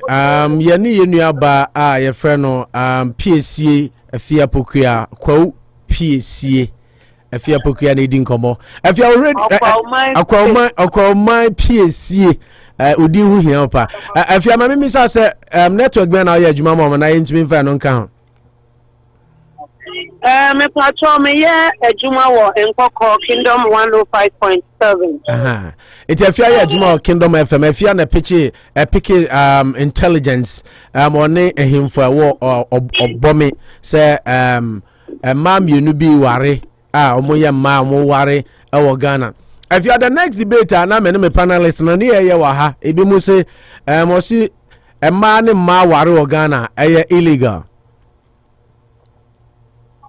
Nana, me say mo bi samia de bia me ne mpanyifo ko wo because kamia ye say abrofo niema bi a wo de beba bia na ye say yempe now so yan hwe Ghana ye history right from say ye start say ye independence no anything be at the ball man who bra bia no efiboni kokokro so happy as here yep as for my Ghana with the royalties ye wo gold ye wo timber yetimi tonya bisika bro fu befa ye koko no mo de akoye chocolate di aba na ye ton meanwhile yan kasa na producers of their products in the crown koko no ye nyam faso bia mfi so wa hu nti sa mo koje besia ba se mo de bebo mo kro ho ban na o tena mo ka te mo say Ye ma say ne de ato wo se mundi so. Na ka momo de mo se mundi so a ko mo kwan nua san bi o mo fa so etime de ye o mo niema. What I say? Ne Ghana bind the obeka ne say ye illegal so oba be ware oba. Be ma ebe ware be ma. Now so no ye hwe poso wo man yi mu. Me to me yam panifo no mukukura asem hu na o maja mu to me o mukukura asem hu na o maja mu eni bosumi mienu na ba beto odwa senkan abrofo ifi o mu ekro mu aba baby officer o mu ko lock ne down as of now ye kasa bisa o se di asem na aba den na akoba wa mu sa ye no mo betest water ni ma mo ye a edi na wotwe obi adwen afi so nti no ho no mo underground no mo ye o mo adwuma Mimi amede to me ka tell me ubisa me Ghana there that lesbian gayism no e ya de e ko so mo ye fie mo ye suku mu ye nsori mu even cry ye mpanyifo no mu di anim no they are all part of it na yes e koso because en kan koso a en ka we e bi si we he kwa ma mu di en ka ye kan ye de akadwe ni ayu ana ko ye ntokwa ye de be po na kwen ntokwa ntinka ye den na de gay ni lesbian atiatiti e ma na ye ti ansem wo ye fa udi da ba bi a ye ka ho asem e ya nim gwase asem enti with this me kra me yo ba na me ko gina wona me hu sa de ne se koso no me kra me e ya me ya se me yo ba so what I say e ya me ya se me yo ba se si enti with this any bra wo ka say say uti ba bi a wo so wo twen when I also trying the other dynama high, right? Yeah, buy and almost a few run neighbor. And to Mr. and also no, ye bisa few run because it's almost almost said the Kenyan and the Anancasia then they were there 1 month in your moment. Neba, na papa na yareno, would not want to dine a man, I know. And then ya would be papa na piano na Tiano, I am for not. Shushawo into a mono almost or more ban. And the answer you were ye picky intelligence ne research a hodo near Cassidy. And see our now said the old cassa and penny for a day bar. Omukukrunika kraka no more Jimmy. Would you say dear Udi as some way chair when you bring as a journalist? Ufole Ebekwa baby. You know, sir, we the journalists we are there to serve the country. Yep. And mother Ghana and they can why you womb. Sabe ya say bema be bi wa me ni nyina enti no de me me pre said ya hemfo na nya me mu gidie say wo ba we ya kan so won ko di djuma we obetimi e di o mo de say me say true that ya tinya to say ni pe ya ne ama obi e ti say no se ya ye na se bio o hemfo won wo kro mu ha empanyifo kwa wo mpanyifo a ye mo ka se bi ewo mu no mo betena se ama ye de kwa wani ma twitwi fom ama ye ni onyama ya de kwa for the work kwa for the any business kwa for any say no on be me de atwi fom a that one is up to them when you come here chain now ye the main suspect no if say they omo be Ghana manafa that one is up to them you see because you have Bible one so don't mengo mo nyankopon ye then what she o mate why because no mo ye lesbian engaging now so na we do any chira nkan ya guys sebeba men can say a community your friend say so don't mengo mo so are you expecting say ko no mo nya den o mo kan nyame asem wo thank you say ade e wo Bible mu a enya nyankopon se ase en Ghana ha bi wa ha ye din na ye bro no ani pa so a chese ka niema we be ko so nti empanifo no woman no mama ewu no mbeka so mama ada menua eno yo mo ma sem because anim guase na ba ya kan kwa wudin kwa akire no kwa uni ni ba bia so my Ghana mu newo wow o my Ghana mu newo nti anim guase na ba ye Ghana fo enyina na kan so me bia me pre niema ho adi betini fitina nsan ye me nae Mimi amena ye the kind of treasure eti the ba ene na sefo no ye hu na so no once I said no ye gina ho se ye be ko amaye man ne kura ye trimu nti no ye be ye betini aye bia no ye betini aye obi the message abra mi sesi ase mi misa say na emma no mienu specifically na omo ware no omo so omo wen man mienu na omo ware no ba ko na meka so onu wokunu na onu akwakwaje dan no the alleged husband no so say oye soldier ni o Peter Krade enti na nnu ane de no omo wo eye apostle nsem anopa imene abamu na musini o wa ha any assemblyman e police station wo say ye ko commander no ne ye bisa ne say asafa position ye ko ye no omo ni ho enti no afei na mabe mixi assemblyman na o so ko na ho aba na ya ko akomiti MC no na tete ya ko akọ ne be koso. Wow. So, and if you are sorry to cut you, but if I clearly understand you are not just a man omo ware no ba ko de wo kunu be ma kunu dada e wo ho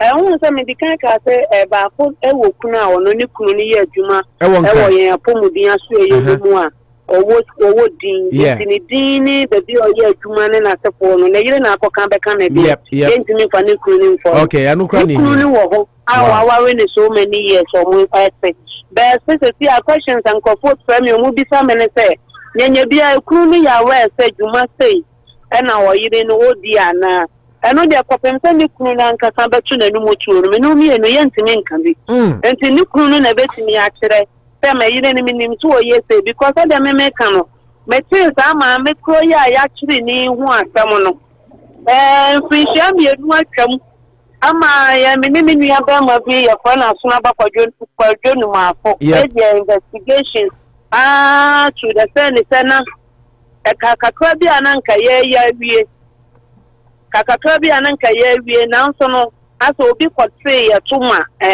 pressure ne threatening bi ala fi ba bi ba no na esi holding on kakra ne yantin na ya de ko tin say ka se mu ya san ba bi bomu. Wow. Internaja say ko ka ma me no on wo kunu be ma e na nka wo san ko ware oba ko pro san be ware no so no kwa ko ware no mo ma la mo na mo say akosia kuma ba ko so be ya na kun mudi ante bi onu so hu ni say ni kunu bi anu edi a change o ko say akosia yi fufra. Very funny indeed. Wow. Abute Unity Radio 103.9. And the story edi kan be to manim say ababe toja ewo kwa Mpraeso bombing area ho say mam yinu enran komo ekoware ama eye okwa udini de na ne boyem de okwa PSC okwa my PSC afia pokua edi asem nachi ama Oko Ghana web crowd they posted a video of the arrest. Some amoko police for invade if you are now amoko chichin crofon na no na ye ni aba idim nkomo say she's the brain behind the story. And all my said yeah asem ni na so any emu esitie na utie ne kasa na je say aware for a man na nkomo war no ba ko de wo be makunu onim ne dida there were earlier reported by Emma onokra investigations about the same person and as I told you as a nipa na nne ana enra chi okwako ware oba foforo ewo eye kwa area ho a bombing area ho a ehemfo ne binya tip off na afia mamimi saw say ababawa na ni nua no ebe ma mo tip off no na ono no okan ware no ho ana we one of the couple ni brano ne said ye say asem no wo kame I say they suspect say abaywa no eye saade no so ate na omo kasa kire no woso wonka ho nti eye abaywa no nkomodie bi a wokodi baabi se me ne wo kasa ko so yep me ni process from one sana about the group wama wote US a woni me kan building kom de o ya de ne me kasa wa ha won wonti nkomodie ni mun na say bebi abaywa ni kodi nkomo no ipa ko ne bebo oni mia ne bra na ma ne fa na oni abayi ko ya kan wo senye ne ko say na mate se wa kan o ana we se ta ani we su kodi nkomo ta wo bi aka tell me say me nua me wo fa ti say na mate o hun ta se nkomodie mu no mun ni mu se Tabio kafa wani ma bagin ni say. I don't say. So as of now, they make me a kasi abai one say woni, and now woni because you change of woni be and a coy. It is our can be so on can. Who say video now or channel? Yep. Obaba push down yellow and a top white. Ono na ye the alleged Bemana no be wareno. Oh, okay. Ono na address Bemano. Who say ye ne ba no ko run and tade na hye ni nyina gu no ko dress say de ogina on ono wato e soja ni ba enti ko bi o ye soja ni dia nka say e den na o yi udi sabetara nso mu howe wow and I want 2 guys being so white. I want so ye go almost ye. Omo no mu dwane and see a play on my conformer and you use the work from my bomb abaso both boys and girls your bomb abaso papa because you come from full and I just was from full no be so if you not feel a big it African conti bane at the clone your modia omo no mu nim baby o far omo better and omo kwate ne buy. Wow. Omokwate no and omokwate no no de ne buy and you to bro no they are gays. Even the one now so white part up and down white no one what en ko kwa che en ko na tene say bra we dey we gay o kan o say nya no kre so ya ba be che wo lesbian for a program affect what are you doing there? Ya bet you Gabe for program I say what are you doing there? Only asimbisa ye nua ba afia ebisa sa osu nye bia. Na afia ntini pa duonu mienu no match bia ka ho ana 29 na da so gina. 22 na ya chi wo mne bia ba ne sa no bia jigum egane yes 22 na ya chi wo mne ba ne sa no bia jigum. Ana ne ya chi ne se sia no ono na ebeka ne se ne ho aba asem obofo ne ne ane nam ho dia so nti ono ena ne ho aba asem an ene ye hwo mo dwane ye ne de ye ka se ye chi mema ne mienu na omo hye white no echi no ye san toko so se ye koto nwure mu a ye boa because na omo nipa na na ya chi om na ma ye ka ne ma ye de omo koba ye no na ebie no na unu ma we ho se mo wo ba ko wo mu a ono awu a okita kwala forman enso ye lesbian we fi kuma se abakra ne kunu se me ko obi I wedding. Into ono so lesbian. Into ono so about 4 years. There's one nurse Owusu fikuma so hu oba won timi hwe ni mienu. Now so what kan ho? Nti ono the 4 months no or the ba ne buy. Or the ba ne buy for ni be there because of Ghana law no ya na obi okita kwala opportunity no. Akwalane de woni mo hwe ntini ane yemfane nka ho ya mpeke no then no ayen kasa central for buy ane ni bedi nkoma akefe wo check him so bigma na me ama no mo fi bedi buy ni no omo nyina bebre tse nka wa mienu ne me ensa etre so omo wo yire o e wo kunu mu nka na ka omo wo kunu mu hey, yeah, you is a Ghana or you're crowd to you. Titru, so I bridge grad and I just is getting worse.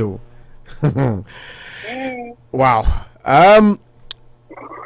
If ya unim, manu question be anyhow. Yeah, I'm found see how you nim say the story is ongoing. It's a running story. Bini sa se mo twen fi rano. Na yenim say nyame ya admo chna so yetna se a ye befro na wadaruma update bia bia.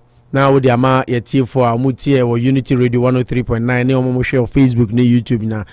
But before ebeja wa mo akokra no my last question is omo amochi omo te said the only osmo ne oba wadi wawo ne body 4 months bedi nkomo no omo amochi omo no ebi atumi age atum say na nanka omo beye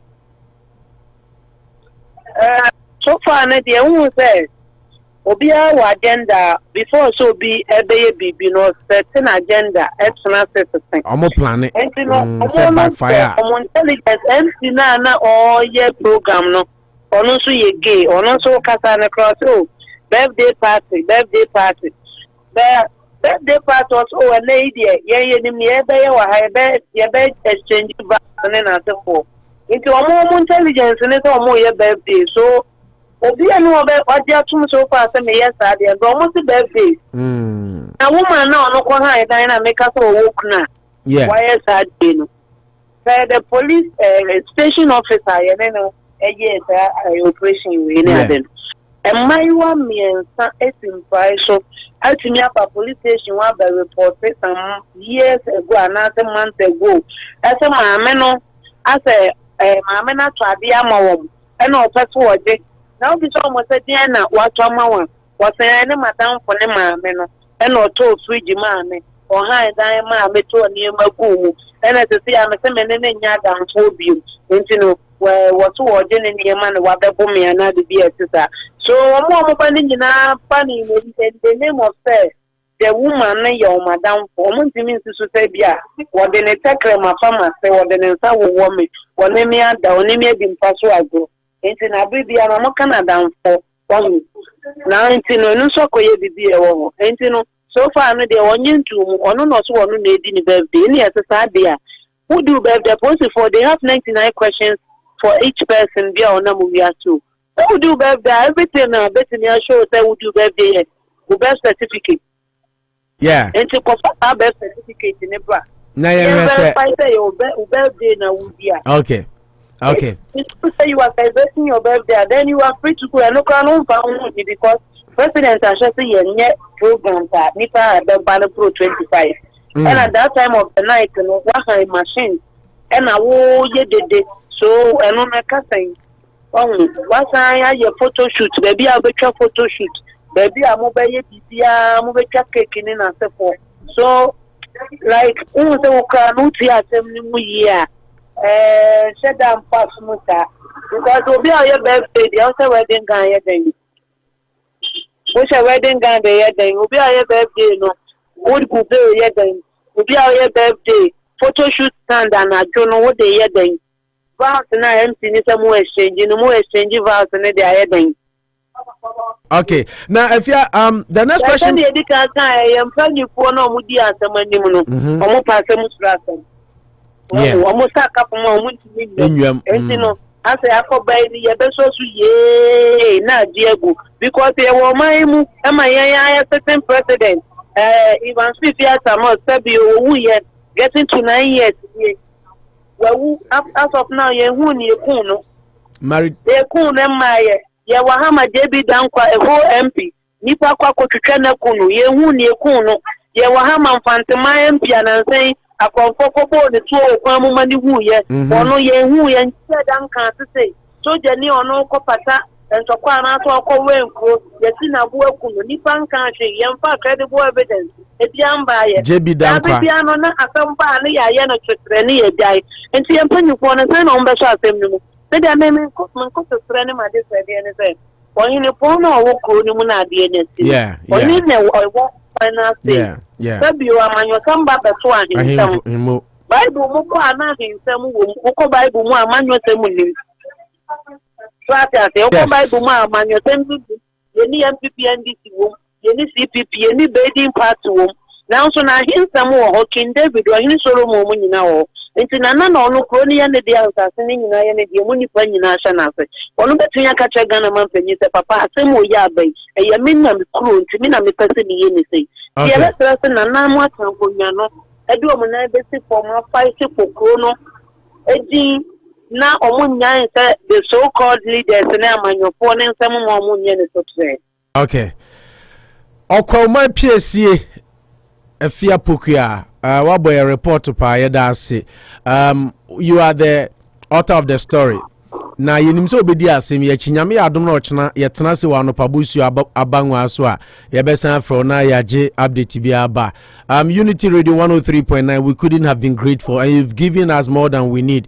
Ye do asipi abusu asafe na do afidi na to akaisa ye ne ye nua ba Okoma PSC Okoma PSC afia pokua ye adwuma Kingdom afia mo frequency 105.7 105.7 e won kokko mebo a yes me pa try okay afia da asipi nyame ya adoma ho brase mu asebrebe mo ochena ye be fro na ya gidi asimi akwakosi bia.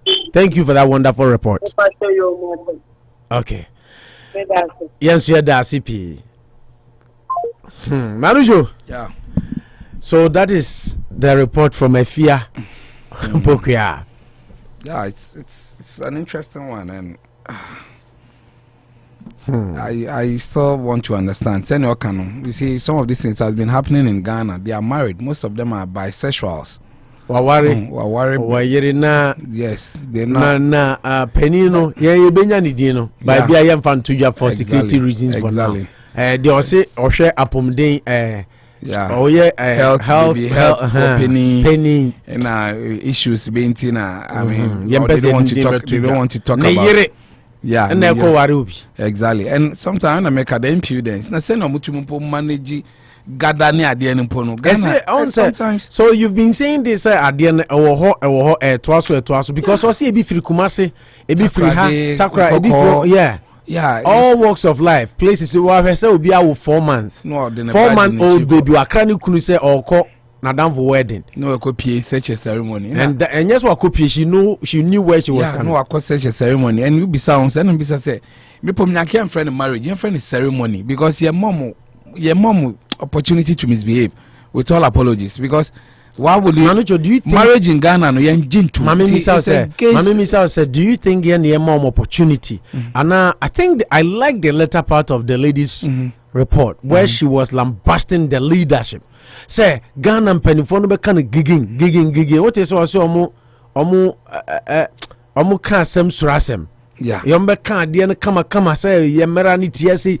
but eba I had to say emwa nyina enkura nyina fa plan say okra okumi yadodo owe yadodo nti moma yempe omo fa plan and doman ko tunu kom omo nya plan say no so the plan will be say yem fa doman tunu kom so oba na nyina yate ne adwane but after the plan the question was one or the idea no ko tunu one the doman because she made fantastic connections to and some SCC Wagana ye pejane kakraka Nkusiaga she talked about JB Dankowu she did talk about MPA more somehow Central Region Ikunu MPA and anu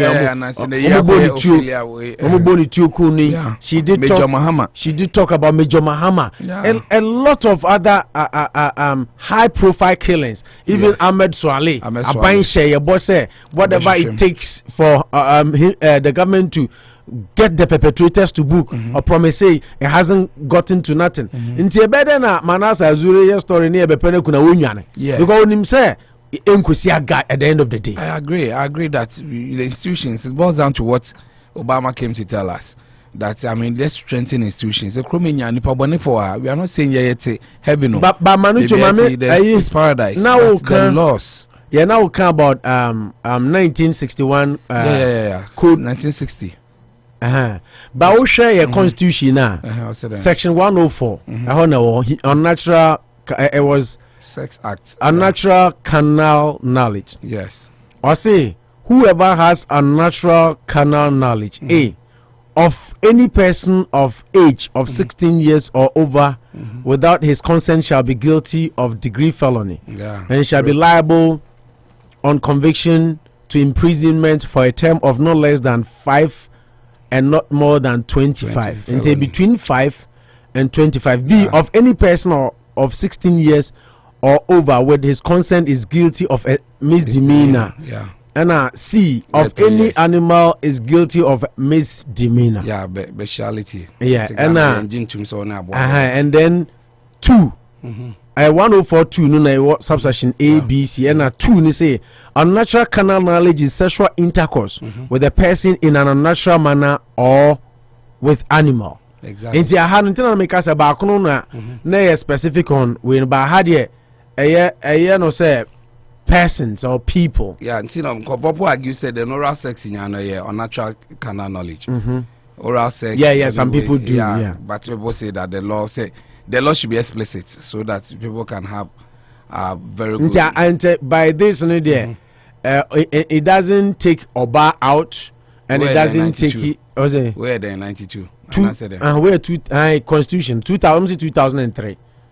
And I went so natural carnal knowledge. This is even more specific with sex. Not the gathering. And I make us say, we don't say we're not natural carnal knowledge. If you are caught in the act of sex with an animal, unnatural. Yep. It's seen as speciality. Ghana, Canada, some parts of Canada, the whole world. Remember, say Canada, Pena, almost also. US, I think it's still illegal to sleep with an animal. What the crime I done here, but we should strengthen our laws. Because some of these things, on a knocking, go for to charge you. Okraba no akọ such a ceremony. I say him be baby. Yes. I say people of that's why I'm just say people of power, people of position. I say nipa bi a power. They are pushing them and they are pretenders. Don't say, "Hey, drink again, your mom, your mom." But the truth is that it goes beyond that. Comfort it MPs now. They're not going to be willful. People like MPs, Magasa Ghana, but Magasa Ghana. Maybe I did black rice that were previous committee. Magasa MPs in Ghana. Naza MPs in Nkrumah. The point is that people of high. I had the old kind of be because I hire illegal. Oh, okay. That's the more senators. Almost than the MPs. Then you see the West parliamentarians, but they are equal to the senators here. You see, the truth is that they are in society, and some of them, I'm worried they are covered. I'm happy some of these things come out. And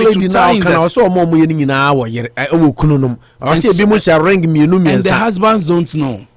The wives don't know. This is serious. This is how bad it is, and they want me to gather one. But me know this. Also, I'm 50. You see, the nonsense with me that I think that they deserve some form of punishment is that cronies is also.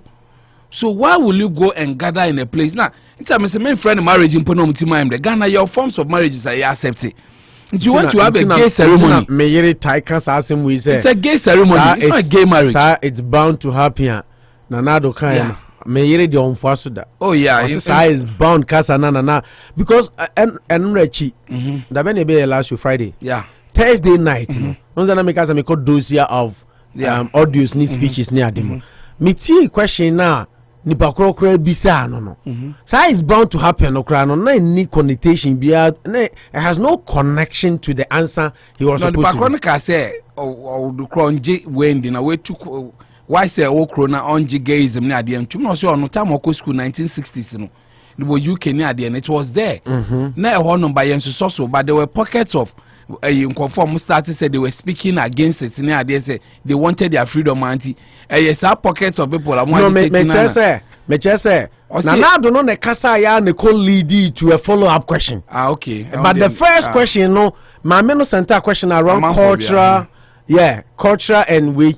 Intinana do no year no call reference the ones you are talking about say no the woman but the woman was specific that why don't you accept you are a human rights person, why don't you accept gayism in your country? In my country, cultural practices and virtues forbid that but simple baby if or school need there sana net here but your school now the president I say say be here there I agree say one can he spoke you see by Ghanaian standards in the way leadership you hold some thoughts. You hold the thoughts of the people. And I may just say, no. He spoke as a person, as a human rights lawyer. You see, lawyers, I had a chance to speak to an aspiring lawyer, and he said it. There's that because a lot of people, the law and your religion. Because lawyers be broke, has say, I just say, Massa, so all the religion, you be debarred. Because a crona would timono. Nyame on myself, I said, we'll fight for the rights for the person. But would you switch out the media? Then you leave the place. Akufo-Addo is an internationally acclaimed lawyer who he wants his works to go beyond the shores of Ghana. In turn to me, I said, presidents are there so close now. Magafuli Mwambaka just hey, the white should get out. I don't want to hear about them. No, they don't really believe in some way. Me a lawyer, me international. Say, and that is them, and I respect them for it. Of expression. So I want to ask you about what is happening in your country. You said a little earlier on about freedom of expression. So I want to ask you about what is happening in your country and homosexuality, for example, which I believe is illegal and it's punishable. I mean, why is homosexuality still illegal in your country? So the question was direct. Why? The woman even made the question easy for you. Or say you politics still illegal. Yeah, why is or say I know it's punishable by law in your country, and the question is why is it illegal? It is illegal because the laws, the laws and the culture of our country. Because also or your question now or starting or your specific. Ask about what in is your country, in your country, and when Michelle baby homosexuality. What I say? When Michelle UK or say in your country, you are the president of Ghana. Into detail. For example, which I believe is illegal and it's punishable. I mean, why is homosexuality still illegal in your country? The the social, cultural issues, if you like. I don't believe that in Ghana so far a sufficiently strong coalition has emerged, which is having that impact on public opinion that will say, change it. Let's then have a new paradigm in Ghana. Is that something you would get behind? I think that it is something that is bound to happen, and when that. Manager Zwati, you see, the question was so simple for Nanadu to answer straightforward. Why is it still illegal in your country? MOD can you say social, cultural, if you would like. So now as I to Asuko say Ghana no. It's bound to happen. No, so far no a sufficient Ibian sorry ebema yasesano. So as opposed to all the other presidents, they were straightforward. I listened to Atamel's response that day. I listened to Kufo. I listened to Mahama. They were all straightforward.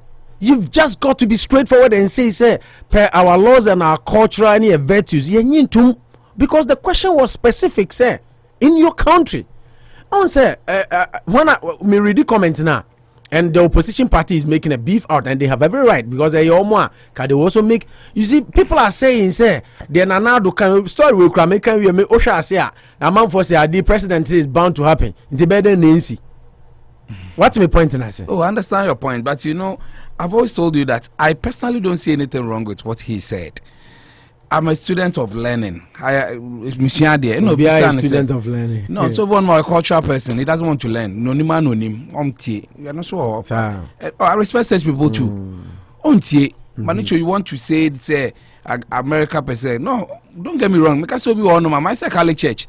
Me say Nadia when it comes to religion, some few seconds. That happens. What's going to provoke it? What's going to make it happen? Oh, it's the activity like elsewhere in the world. Like elsewhere in the world, the activities of individuals, of groups. I grew up in England. I went to school as a young boy in England, and I grew up at a time in England when homosexuality was banned there. It was illegal, and I lived the period when British politicians thought it was anathema even to think about changing the law, and then suddenly the activities of individuals, of groups, a certain awareness, a certain development grew and grew and grew stronger, and it forced a change in law. I believe that those are the same processes that will bring about changes in our situation. Until Okoya Kwachere Kwanya first were changes no grabable. The president paved the way and spoke about how they change. And that has to do with learning. But we are culturally well, he doesn't want to hear my president kind on person better cry. And it's also a standpoint that's so disappointed the president on my school no did not dream. Because you see, but I respect it. I respect that view too. I will not be gay, and I don't want to be gay, and I don't want any family member or my child to be a gay. It's my prayer, and I'm working hard towards it. But it doesn't mean that if somebody also has it, you know, a little problem that he should solve. But to open offices and to start having ceremonies in Ghana, maybe friend marriage because there's another because we abuse the language. See, you believe in what a marriage is in Ghana, what do now for share will be say my birthday party, no more sharing near to Ghana say our is that our we have structures here. Did you say be our in Ghana? I don't bring also no. Say I don't even see it as a marriage. I see it as a gay ceremony. It will be a friend civil partnership. They don't even call it marriage. We quite advanced democracy in idea. A brim who say our okay. Me no pa jatum say put them in junction number ko. Me no bia jatum say exactly ma jatum. Me no bia jatum say me ne betina say ma wa hwe. Me no bia jatum say me ne ye be ma mienu. Ya jatum say betina bom. Ye taxes bom. Ye bom na system ni jitum anka friend partnership. E ka me nko anka from a Bible point of view, no, you people are in a civil partnership. Say, maybe be as a couple, but it is not marriage because it is not prescribed by my Bible. My Bible doesn't call it marriage. No, aside Bible, no. Yes. Culturally, and I make so I will call it civil partnership.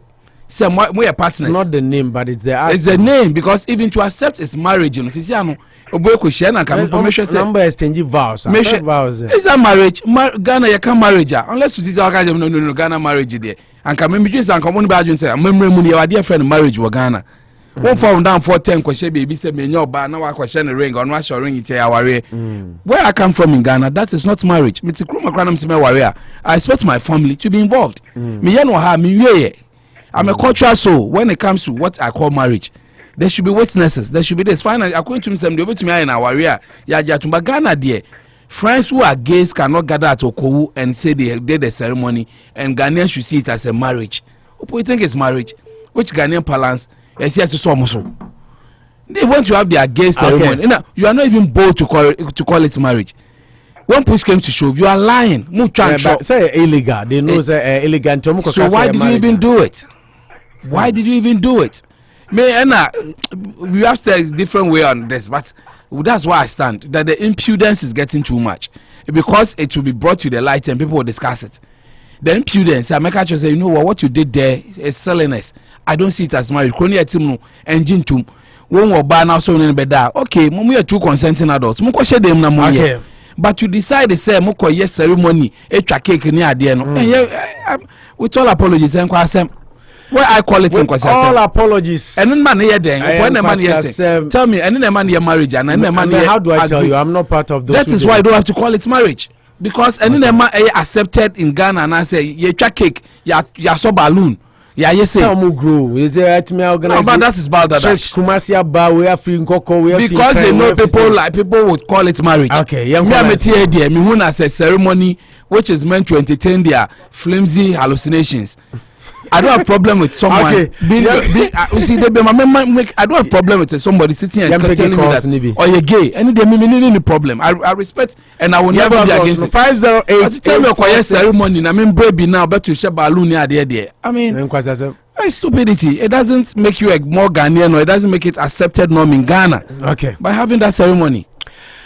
Anopa Bosuo so na we edu say fa phone calls na need as like say ma Raf G-man driving school ono na daruma e no boama college no so de o madwen ba open driver's license okroma also for agyeman se frɛ no na omwa na onje license emfa emau and for the most part ye ni enua ba okwawu was it there kwawu my PSA afia pokua and e din komo about our story of a lesbianism any aware sema yesi akoso okwo obomi ene ye no need nkomo pa antiama wafa your time ni bi, but that is what we wanted to do on the show as I say yetumra na ya kire musie my enko course no so na yemfa minu abema Raman best start ya me Raman uwia na mafa minu abema daddy boat enti daddy boat uwia na minu abema Olumai Akona Africa president in Swaba.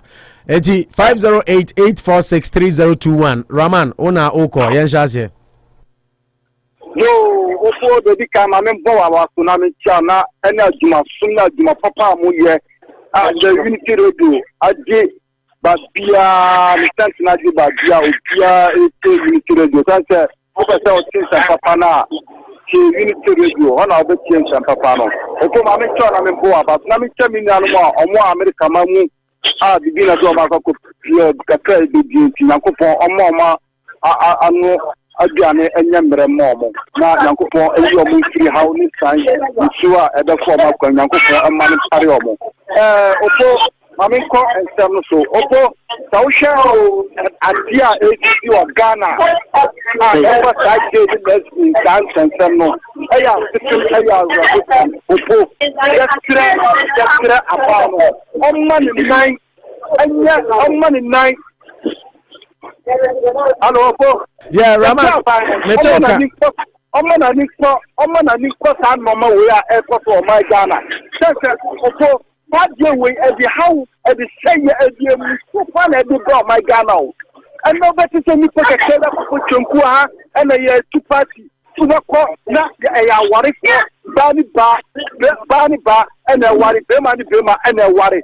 And you dey musu sem and a ko my Ghana. She Ghana for him, she condition Ghana for your womb. Yes, friend, another than Akufo-Addo. But then, yeah, not from maybe back to us. Why that you said, who yes, I grab funny way, and when you pay the Uber for life. And it's not a funny job until the man that cut out some way. Who did the we are tired? Only for 4 support for one. You give them a pattern. You can follow your standards in the them. Over 24 support for one. If you are a can you say, I'm not doing this? I'm not the singer. The phone you can't jump on the car. I have with them. You must send me a black Ghana. I said this is Christian. Let's see. I'm Muslim come. We and a yard, I say, yeah, I was say your more man that one grand no to be empty floor. If your first year, I'm a start say you way. I want to show my Ghana. Okay. Yes, right. The not done for Akufo-Addo. And yet, the old man, why that 2 cents?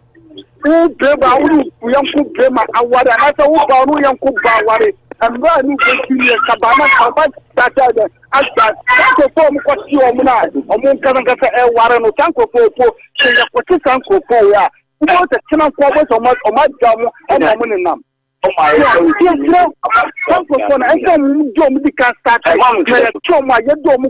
Okay. Rama Utama Suya Dase. No, to them a purpose as Uncle Fono. What bed you can watch it or baby piano. Who yet? Just about a man in all for the 90 form. On my brow. And see Uncle Fono. Yeah, that's it. Namenka, Raman. Daddy boat to Asumami. You poor minister, where there? Eradia don't patch anywhere. You mention Namincha at California, for MPP Ma, Omo America. It's you. Michelle Munya, now but you know 18 that the boat fashion, not you with the India will be a 18. Oh, I say, my mandate for you, romantic. Your call has been put on hold. Please wait. Hello, hey, that boat Casa, me bacho mo online at channel. Same Olumai, any Audu filer, and one other person. Me pacho mo phone no mute no mame because the calls are conference. Yes, are not noisy, but more down. Why? Okay, that boat uncle. The Akufo-Addo and a bonny Kurabasa, and I say, or money team can say, next, Yamede, and Fibako, after Baka, never far influence. Oba Odoni Kunu, any Oba Pabia, the senior, so Kachile Ukunu. And see, my name is on the support to say, you know, I was sitting and Akufo-Addo. Good luck, say, in 4 years, no, Obita, no, just in fact, I'm all my Ghana. And see, Papa, Yamema, no more in India, no more above for no problem, my sister, my Ghana, my come. Okay, Obika said, and Akufo-Addo. Eso Shemra, no, you see. Say you are a personal, and to say a politics, and to say a politics. What do you are? So, can I say, Mr. Mekase, your president to be more kind, be to say your papa, bless, your papa JM, or when you have a car, be over their dead body, and then as I do the person, or which you share me. I don't have an Akufo-Addo. Some on o'clock, I want to call them. I can't say, you know, TV Shemla. And Jimmy said, "We are for politics in Congo. We are for politics in Congo." Daddy boat, Mammy Mizawa, Sam, tis young funny, sir, and Tissau by young funny, sir. Yeah, former president, no, young funny, sir, Omudi, Hamo, Adiana, Yam Pewo, mining. Now, Mo, Adi, Hamo, GM. Kofor Rollins Mills omunyina yem fa no se entesa ba yem fa no se omunyina di hwamo a masa na nado na tisu sisi a na se wo so oye bibia entesa se ye ka se we mu anye nteni se ono so oye obo bia ebetima ya yem fa brim bia nkoma ban ne se menu mielu ti se de ko so ya chi nipa 23 enye obi ne hu be kai menu mielu yenimomo mo ye sa ne ma no Yanchi or more, I am for a young report to woman police. Someone will be now to think I am limited to Yano. We be sure them now, yes, I did not. And I could go to bed alone.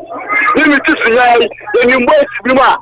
Oh, Mutuana, who are Mutuano, we say, I'm far as you are with and so, oh, Minunia, one waka. Then I could go to bed. Mladi or Bishop, no Bishop, them no, yeah. Oh, I could go to Mladi, much intimacy. Then you are near to Sunny Manasi. You never bring my dema Abaika. Not that I took what Abaya some over here. It is Mamo. Or mobile with your child, Akufo-Addo, me any bit, Mama. That is very okay. Yes, that's it. Okay, my family knew about my friend Sammy on to us. So, Sammy, my intel. We are now. I'm Pampa, Oluma Okwansa, Oluma Yanko Ampa. Yo, Opo, somewhere there. Yeah, Radia Dumampa, Oluma own address, yep. You'll be that way. My mentia is a dancer of an auto repairs and there annual ray or Ghana. Now, mentia, or have a bigger phone in our name. I have 4 bar Facebook, never yes, I too. I was tuning, and I not died in Facebook Live on about 18 or tuning. And that was so clear. The Obama Bosuo, my farm, Opo, and there, excellency, and now the Akufo-Addo order. Ghana, I mean, the man penny, to Obama, no one to Obama, no, among you, or your man penny. I need the SSS, the man. Young farmer say I need to say the fatano. And the young farmer need to so and man, baby, I'll put meka. MPP ni meant to about my MPP da. Na another Akufo-Addo. In that day, so never cry a possible to be in a metro about man. Then so, a promise be of papa no. It be a very so and I'm a correct so. Not give you so I may can't ask them say, Papa no and give you up. Upon your age, so baby man penny. They can send baby some of us, they can say Papa Nuka will be with me by president. They said it didn't so catch at Amos. Amos do at Amos be say with me by president or Bayano. Some of us can say and I'm not for me by president and money. Papa and Papa, who could deny. Are you soon in a simple soon in Ama, simply Bulubu form or then crop when in a Okoso Calipomo me adequate. You can't send the brave Papa, Minina Chino, and no Ghana man penny. Yes, I branch now, and son of friends 7 up. Oh, yeah, ye be an answer, ye be an answer. They are talking 7 any year or 2, 7 up.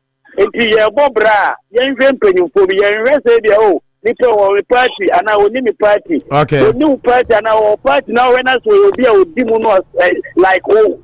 Like your TB and Fanny the man of Sana Mimun say, as you will pay for no, I am Mahama name or my pain that Akufo and Akufo-Addo. You pay or we leaders or my baby or man or Guru studio or man so. Young person any day anymore, your parent was near Casa and Anado and a Mahama say, did Mahama jump from Nanado say, I don't know, and one mamma and some no man and when we put me real crano. Minimum 2 on when again and a casa, and then the ballet. Yeah, minimum some Haruna agrees to no more seminar. No, we couldn't. Yantimi and Kwan could do a Troy by Yantimi. Give story.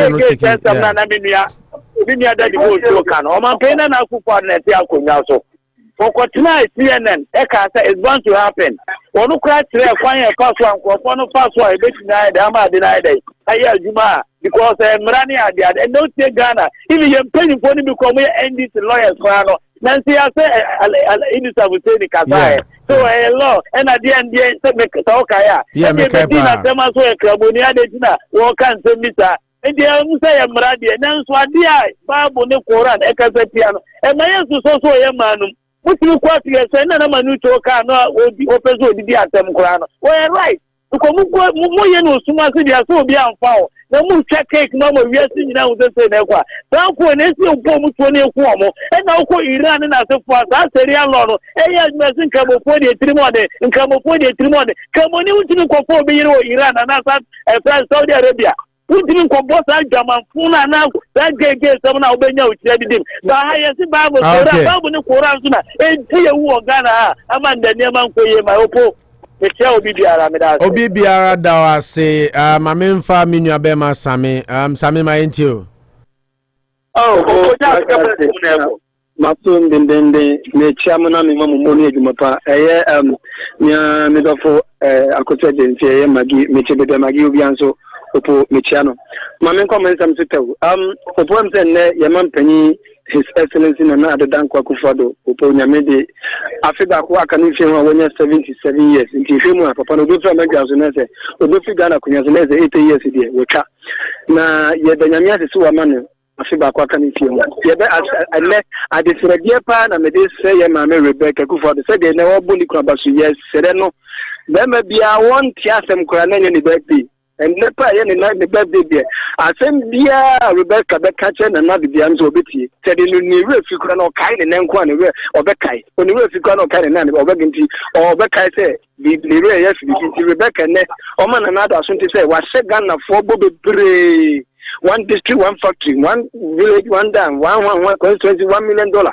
And now Rebecca Akufo-Addo Tiemia and ne and or none another call them one kind of say no do Audo na make I was say Anna for to Obama was a puppy na ye say Sabosha no so will be because I say Ghana will be used na mestre says at time dear we are a young man in Makoya almost on telephone opo ye kasa na nado o man no anya Akufo-Addo nkwa na ebu ya me any million no makin enti say speaker of parliament enti miss Samon if I a health minister so all appear within 2 hours there and a speaker of parliament on fan called the public domain our parliament house no one discuss about these filthy things said the best idea where mama did you know mama said Ghana because you are getting say Ghana yen pesa de there it's a say almost so to me said no much similar big came on mampanyin no kwana say no wo yakokwasa and the parliamentarians they can't go ahead and do something more mampanyin say no me man for na mi abere. And I say you put in some measures you put a stop to this nasty things because Ghana and your nation they entertain gayism and lesbianism. And in TUNEIN some of them I don't mean say they say them or more but some of the public domain probably say money be at the same time about money with you shouldn't entertain that. And the measures you are putting in place, you put a stop to this. It is hard time on Montpellier and parliamentarians and in Massabegamon, Omodo Omonesi form. That's how they were to Magana Fan into Mapotra, Medimanesi of Trust. Yeah, that's it. Before I would file and Bachawana was no. I mean, Africa President Mamintio. Midasi Bubre, Mahama Basmith Mapamudi, Namincha, NDC chairman, our USA chairman, Kojo, Abo, Baby will be a Michiano. A young one was a mini been a bass in my for your president. What kind of creature will be also your politics? Your politics. Popo, the new United has a man, but you're coming now. Be a castle, or won't put money in your human that could be in the room. And I'm a boy. But you know, not one country say, what's it? Been mission of Kutupa, a Batimasi. But you want the other office was Ghana. Ya Kaka, 4 days after what one close office. What you have it? The Kayaka 4 days, I don't know. Get president to Ghana, look at your man, and you say, oh, Dana. The Mamma Omuyepin, Obomudi. Was it the Mamma Yepin? The Omapagi there, Obon Mamma anything. Manakaza. Manakaza. Dear President, the oil get to Ghana, I don't know. You come as one. Some organizations don't know. Wow. Also, Mampanina na Dubai. Yes, also the mayor. Wow. Wow. The Oma country, the new United, or 7 or Momucho Monuran, then over the Yom. Let's see how the Moko Abonus war. Nothing of the Emra de bi wo ba adwuma na omomfanya wo ka so omomfanya adwuma de meto because we share constitution in my home article 104 ewom ba emra na adwuma na omomfanya mene o mama ka to awo e bi ma ba bo so ba kire mo say and some na ever say ama so ka so o chu fo na de o mo ko court ko dina ko court o be difu o si o mo ta wo ever say then I'm an say that Timasho Umbra, but then ya say, or take the Ghana Yanchino. I want to put ya and about the Bacan in there. They are put it. Now you get it uncle for it. It's COVID-19 by Omaba Yusuf, Nasu, shamra say obi a wa se no smart ye ntiri fon ko ko ne ko pon cafe adena o ma fa ntimi shit atimi de na so shop say shit amra no say obi o ye gege ye ne say na amane ba ye mra wo Ghana obi atimi ye o da so o ma bi de pe o ye man say o mra bo timi ka say obi a o ye gay o Ghana ye kina ya fa mra wo ntino ne enya mra wo Ghana say e chubi de ko ko say e obi mra e bo taso ade agino aso ye pe o ne tiete nyina no mi bi da fi yo. Yansia da CP African president, very comprehensive contribution. How do file upon to say minu abema? Akufo-Addo for the fund sir. The name of Ghana name on Kuyi. O man agency mukura opu. O man is said in Paibo Ekahu. Paibo Ghana and from Paibo and Kanwa. Babia ye na do o mane ko ne man kuyi kura na kwapa e ho no no no mbo wa basenya adwumadin adwumapa ye bua o man no amabia ka Ghana yankopon hira empede onya o kase entu nkoma e de bia on sere mbo adwumapa ne mai Ghana enkonani mpago wenka Unity FM adwuma fu nyina ma ne chama ya wada America NDC4 chama de NDC no America mi chama no no eniyo mi chama NDC4 nyina mu chama America mi chama MP Alabi sedo Haruna mi ka chama 24 omo America say adwuma Alabi sedo no omo be ya no say yes afina wanchiman ya nya leader mi ya de America nyina ne say yet o man Ghana and a president Miss Eko ge assembly na president aka say wait no mo se me fondo mi ku mu pa wuya sika na mu fam sika ye Ghana ye so sa de we so ye former president Akufo Ekan ye former president awanya ni ba bia ko jeje wakaye the former president what is we IOGD 2024 or Bedi Ghana after amu boni si John Dramani Mahama e ka sa e beduru ye mampeni na do so and then wanya ni fi no bi aka ho wo ka tire ma we are seeing na we are seeing na no tese e ko base pressure group bi e di pressure be shame so a bi e betina bo omanu ama ayeyi elunti nende ebuboso ankampeni ensoswa wonya akwese wo baba the state of the nation against baba kasate Ghana for bia tibia yem Mpraeso yen susan so akodunu Argentina wan ka de nu asen enu na se omukutupa omuye sade no omunu se omuhye mampeni pressure mampeni baka se mi ana mi di manu ka se e bese pressure group ba e be ya manye omu pressure mampeni engine tu muti se mampeni engine tu mo won pia ni mo ani mu no mbeka choma munu nyina se gelu dem force o misramu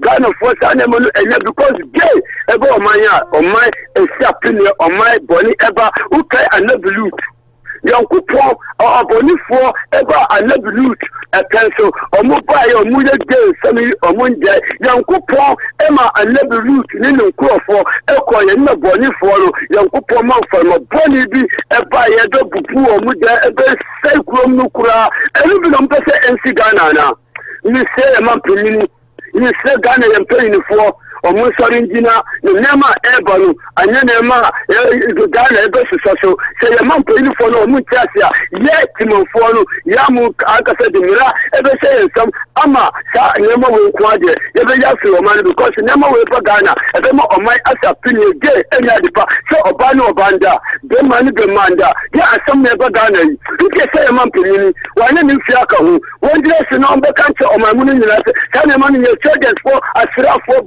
obi aba undu se o ye sa de lubia munchenu womu wakasa se cream ni kanche se sa nema ya ekosinyina opo esubeta mampeinini wa ye wo fe ni ba ka wo ye se ye mampeinini Rebecca mampeinini kanche se oba wo ma tax so we mampeinini le tax no beje abumanya akola kwa betu abumanya ama ye ide le tax amuda ba be so and this is 1.5% bonus tax uji aba we tax we aba 1.5% how to file our time as so Ghana ni we kwano ni sire Ghana for obia koda won bon paye no sire yankopon se sas ge bon ni we die yankopon ni so o man tu o man ko yemba ya midawasi yankopon ya wase kwajo go to azmame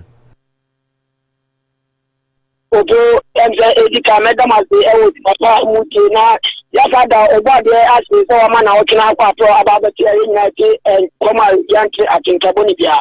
Opo Mammy Fakoya is Namin Family Church and Comam Yami Bossy. I look close at the Biamability. On first, I got your Bono, no, and only be there as you are. And then you go down Kosoya. The Bako Cobra, there are some of the Cobra from the Academy.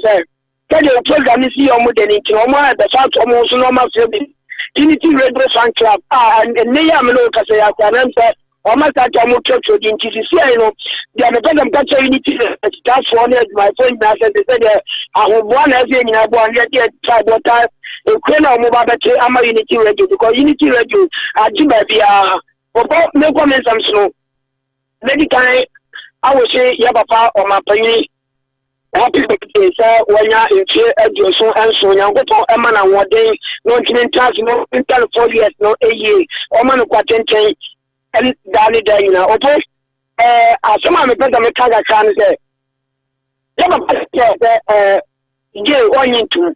Upon another quiet day and a young go down, sorry. Yes, a man will look at and the best ever part of Akufo-Addo. So when I told me, upon when I think you almost set the example be our Ghana. Not that I am a Nemo in my 2 accounting at Troka. Now, man, you need a Ghana a constitution and count. And get you a Mababa Fasadi or Jabatano, but I to women. And you can see a Jawa Mukamo Musabasi or Masaba I give it him. And she said, oh, my Payna Dikaka say, yeah. Yanito, and the gay and Kadana and Disney and County. And he ever say Papa or my penny and another down for this woman and open the 94. Now, you did a woman in tea and a man of 4 years. So on from County 4 years, no normal or my uncle Dana. No part of the general. Can't somewhere by you for Yantina on the castle. You can't show pound. Papa no more one day. No make a bit not done for Yakuma employee. And yes, I yeah, it was I like T2 and T2 was I like. A year that there are 2 about my papa, and or yet the end was I can't keep you. I can't done in a shabby. So when I had to only be found, not done a year at the study more for winning a miracle. Okay, Yaninya me by Juma 5088463021. Say 130 crab up home. It's 132. But Ofra Befau. Mamin kind couple of the messages. Frances Punamani say welcome. Max Billion and Abba say good morning, seniors, good job. Blessed Sun 2 p.m. Asante Mampo message or Dubai. And also Po National, the only presidential candidate, as I repeat, the only presidential candidate who can lead NDC to the promised land is His Excellency John Dramani Mahama. Without GM, we should forget 2024 elections. The only 2 p.m. shattered the whole Ghana. Max Billion and Abba for Canada. Or see cassava stealers go to jail. And bank criminals are working scot-free. It's not. Samuel Opoku Jamfi, also Opo Madrid's priority is to sign Mbappe and Haaland. We will sell Hazard, Vasquez, Mariano to create room and raise money for the two. Frank Ajiman say bring Hazard back to his home. We miss him. Kent Frederick say chai, I am late for today. My troubles, my rivals, my love are my professionals. I salute you. Kent Frederick say in Ghana, when you want to marry Kra, at least at the Registrar General Department, you need family there. 2 witnesses each before you can marry in Ghana court. Mama Chamfor. And so I feel I'm go back and forth. We see that's never true. You can represent uncle or auntie as parents, but you need both sides. No, Mama Chamfor say I was working at KMA and Kent and say you might have worked. I don't know your mummy no monkomo. Okay, my main call the next message. Scott Safo say Opo, like they say, this is a very comprehensive message, and I like Scott Safo the contributions. Very, very insightful, powerful. Also Opo, like they say, Uni Penia Die. Ghana has had lots of weak leaders, and as a result, the country has lost its identity. As of now, Ghana has no identity, just like Kenya. It is gradually losing its beautiful cultures and values, so everyone does whatever he or she wants with no consequences. Look at how shameful the president was, rambling to defend that simple question about LGBTQI. Yeah, the audio we played. An answer that should have been straight and simple. He has lost his confidence dealing with Western government. Poor Ghana. When are we going to have an identity? Very sad. That is Scott's message. Abuja, Rahusem. By Yente, Kofi, are you quick? And I am running round up the show for today. Look here, my friend. Our problem is our leaders. You remember our great-great-grandmother? Yeah, Santwa. Did she depend on World Bank? Did she depend on Abrofo? She didn't. Right? And you change. Oduman Kumar Chodiompong, Woso, Otutu Tata, Baba Bibi Baba. You don't stand up for your rights. Democracy means if you do not criticize your condition, you understand, you're a traitor to the nation. Go see the council. Go see the people they got there. Dr. Kwame Naminimshi, he's there. Professor Dr. Mwasam Kwana Mishai, he's there. Dr. Professor Emeritus Kitwabiana Miredi, he's there. Nana Kuntumpo the first, he's there. Evangelist, Bishop, Asori Sikakwana Miria, they're there. They don't do nothing for you. We have no water. We have no light. Look, a small road they're building. They can't do it. From Accra to Kumasi should be a 4-lane highway. And I'll build it because I know how to build it. Okay, Kofi Wayo say he knows how to build it. And Ramanu Joni Anu because I was saying Ghana, Yenia bring coronavirus, but road accident. Akwana events African wise African youth. Yeah, Ghana. Now, because coronavirus Yenia bring. And Scott Saf message, Nami Pesa Wahananka or Elabriti Kakra. Also, like they say, wouldn't penny a day. Ghana has had lots of weak leaders, and as a result, the country has lost its identity. As of now, Ghana has no identity, just like Kenya. It is gradually losing its beautiful cultures. Its beautiful cultures and values. So everyone does whatever he or she wants with no consequences. Asutrin bia ni hodu bia pibia na waye chena is hey unim we na no we ofasi we nua jano.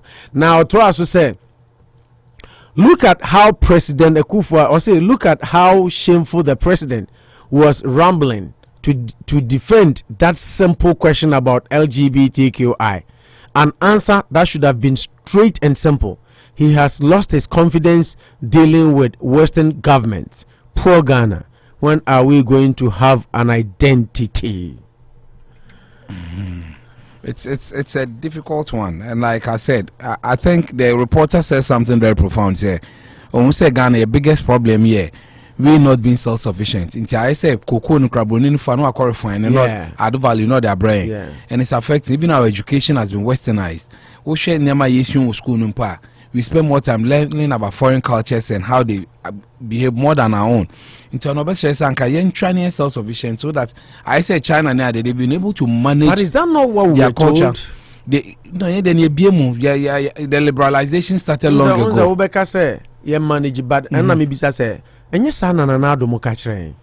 Say ya brebusia bo Ghana is tired of borrowing that Ghana beyond aid. Ghana beyond aid. Yeah. Because aid in the assembly bar. And that was the theme Nanado came to government with. Yeah. Say Ghana as resre no say there ye babe trasa level no. Yeah, that is what Nanado promised Ghana. Yeah, I know they are no credit. I mean, when it comes to those things, I know they are rhetorics. Me, young as I am, I've never really trusted some of these statements. I don't you say for should we not trust any politician in Ghana? A revolutionary. Me say how are we going to get that? One time before Bernard, I'm going to change the status quo. Do we have hope? Because do we have hope that we can get that one-term president? Unless you see, okay, let's forget these two parties. Here will be independent, but here for your one them boy now. No, me ni penny because our Ghana or politician penny. As more catcher me say, na do pa. When to me there. Oh, they say they need that so as Ghana because now we are staunch believer of the president. Say. Nanado will make laws work in Ghana. Nanado will firm up things. Yeah. Nanado be tretrenioma bibriana chawo mining. The enthusiasm and all Nanado man. Was this see Nanado and he doesn't know what to do. Yeah, but so many the Casanam see where they all have a mafia. Minu ya menini issue you or ya was a papa na menene konya na say there was assassin. Also ya be as that's Bible. So or believe Bible. So say normal. Bible now because I do not put your trust in man. Into there nipa dear obedo humble 99% of the time. 1% be there he might surprise you. But in principle, no, Mr. Anna, because before the person become president, it goes through a party. They whip the person in line. So baby, you know, I quite say just a arrowhead. Now I say if I could free or in a down for that they've been eating from the same bowl. Into when say you are just opportunity in the way and I won't chair me. You see those things into Master Makai the ding. But we need a president. Or say I'm going all out. We have the human resource. We have the people. Corruption and mismanagement. You know the bane. Magafuli we don't follow him. Once the president's not more yard no crying, share and bomb on the African continent. The more I read about him, the more I fell in love with him. And now I audio bina Nigerian ni bina I gave it to you. Okase Western world, any Africa for your enemy. Na ubia obobo countries say. Yeah, Kwame Nkrumah. Yeah, what's the countries are? Na omo wo eniswade hunu ni adwempa. Ema omo man no. Na America, UK, Germany, France. No more say use another Ghanaian. Say Ghana ni ane mo use Ghana ni dey yin free ho. Liberia ni ane mo use Liberia dey yin free ho. Germany ane mo use Nigeria ane mo use another Nigerian. He did talk about all presidents. Incessant. And those presidents no the big and the broader visions they had. They were they were assassinated more or less or taking off their presidential seats by the same countryman. Ono ani krum ni na amrofo na yusu no. Yeah. No more there I. Yeah, and because they make it worse. Say when it now is all sufficient. Why no be take this say enkwasom no. Oma ye na kama oma can say oma ye diplomatic. And I'm friend neo colonization. Yeah. Now even Nkrumah spoke about it in the 60s. Yeah. The new colonization has to do with using your own people, divide and rule. Divisively and example manage those leaders in Bombudin Kasem even Nkrumah ni legacies in Ghana no the people don't want to even talk about it again. Yes, that's how it is happening. And it is getting worse and you can see any TV I say internet in Africa we because we switch but me have further analysis akwala benya access to YouTube near the obehwe me ko UK no things I was open to no Ghana menya and I have colleagues some year doctorate to Ghana crowd munya access to some of these things very very difficult access to information. I don't me born national identification authority for each okra now say crowd mu internet or more office now exactly, government organization now need internet they to don't have stable internet I say anka oko bibia oko bojo asenanka or input data ananka within a minute it's online.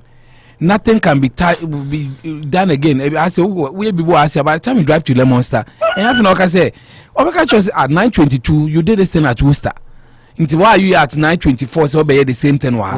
But Ghana, Nipani, here we are. No one Nantia coming from Wakwe. By the time Obe Hunu, just a double way. The African problem, they're teething.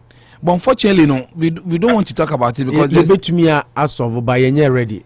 There's a 20% more upper class they are getting all the benefits and most they can effectively get us change but okay there were 10% organ who is catching George Asante or 20% and 10% no more na you George abom design pa Akufo-Addo man and only national and pa so erade adom yezu ho den pa ye gidi say Kokobra news site for nyina mo ho ye mu tie free menu community radio. Pake tien den na mikodi ba bi kakra ntimi antie program na e course na pese iwe de abaso body eni nkranhye yeah that's it eni aseda na we de mamo yeah that's Yakopon enkam ho na da bi o ma nkwane ahode ni obadwafo mfa entempasi emreye ne yeso yenya bi mfanya futuro eni ayina na chimaso astiaso ayebi Opo nyamen popon enka o medawasi yenso dawasi George Manu yenya sorry so yeah it's any kana no we hope things will improve they will only be messengers. I mean we'll try as much as possible to come with what we call the truth and how to develop our own nation but the way leadership should be careful and I really love the way we know about it the reporter yeah it's beyond some of this gay cry. And all other issues in Ghana. Also, on the hope say, ohina no kra be ka kire e be take up the issue exactly. because the kings in our society no omo ye firm ye political beyond the legalities no you see a cultural and spiritual point because of view ohina no ye nkoto no so ababia bi yes by president ye beto no so abanti o ye lenient for the people no fan cleansing in the states because I will use state advisedly because this is exactly. These are people, they don't joke with traditions. They have to do cleansing. Traditions should be held to the highest esteem. And if you let some of these things go, one I care for celebrating some Eastern crowd, they will come and misbehave over there, knowing very well that something happened and nothing was done. By the way, yes, 10. Now catch them say if you have those tenets in you, I will do a cry jahonum before you climb that hill. Let your gayism and your homosexuality leave you. Before you come here, I mean, it might be you, but so bad. Hold those negative or thoughts to yourself. But you have that impetus. Says, yes, and you'll be here. I mean, I'm a Ghanaian and I will not stomach that nonsense over there. As far as I'm concerned, you have rights, which I feel fine is with you, but to the extent of pushing it in our faces there, because the office, because ceremony, because party. No, those ones in there, I beg to differ. People will say, no, it's the same. But I don't see it to be the same. At the end of the day, it wouldn't change our minds to accept it as being very normal. When I see the Wowensian, Yajatum, fatting or baby, but to think that our culture should not accept you to start doing these things there. Now, I'll fight with my own spirit. Unless the laws change. If you're not president, it's bound to. But once you've been put in leadership there, Scott Safuso was disappointed with an another answer because I didn't straightforward. Manucho, I didn't straightforward though. Oh, I still don't understand why Nanado Kongo.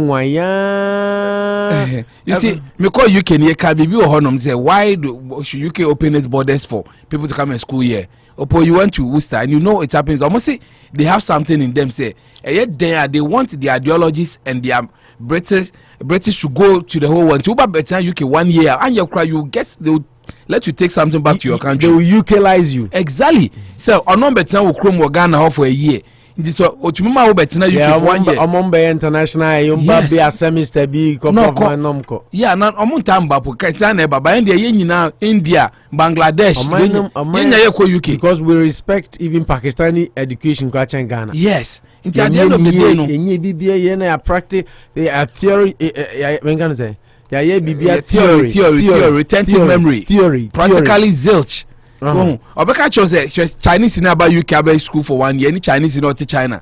There is a thin line between them. Obeka chose we better UK 1 year no or what something British. Why science and math quiz brilliantly go Brazil no Ghana. You don't call Brazil. I was going to mean not practically. I've chose robots. You say a robot operating near the coding near there. Now we should the man I'll bury in about the first. But and we always tell them they don't change. They be catch them on say work what's now SS for 3 years. Now work what's now chemistry paper 3 hours, and then they be determine your future. Who does that? That 3 hours now what you on? I have mates on Russia. I'm saying Russia. They don't do that. Sit down, giddy no. Everybody been playing exams. Lecture no.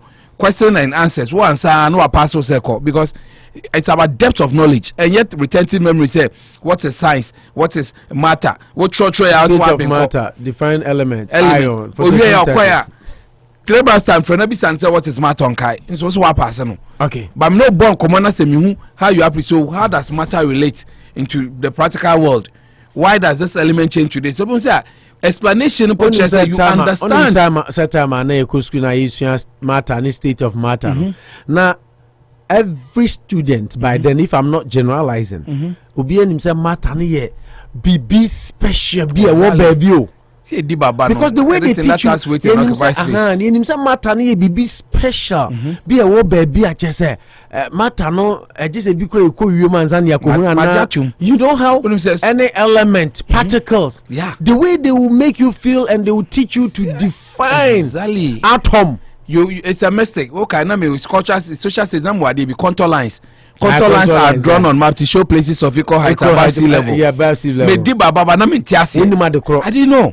Me say ya draw so na atwe bia 50 100 say but practically see lines so exactly the contour lines are drawn on map to show places of equal height above sea level. Now equal height above sea level na mpo me tiasi.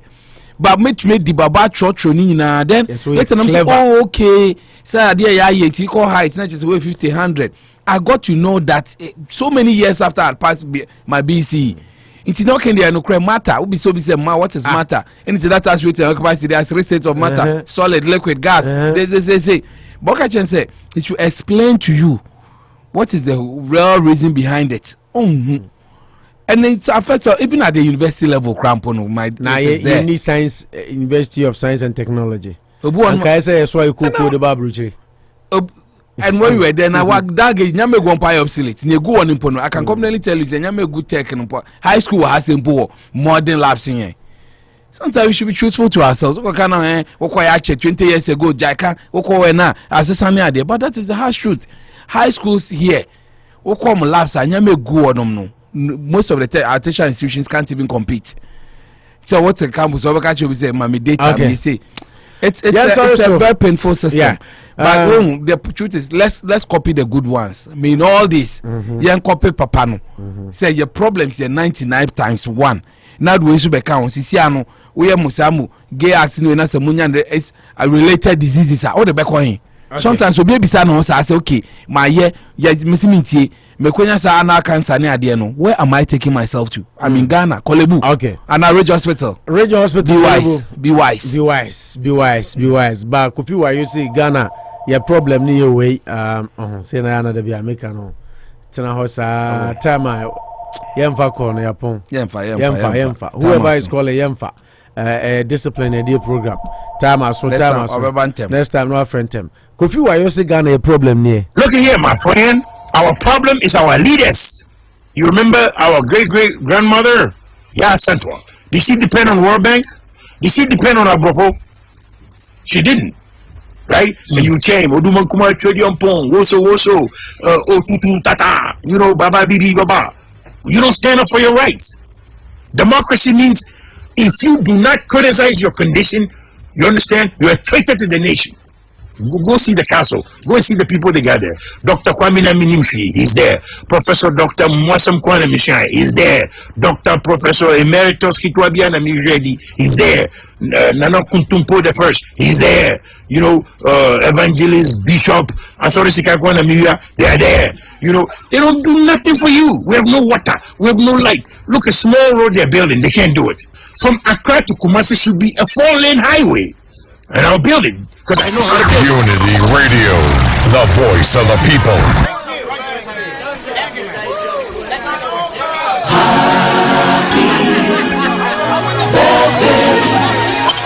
Unity Radio, the voice of the people.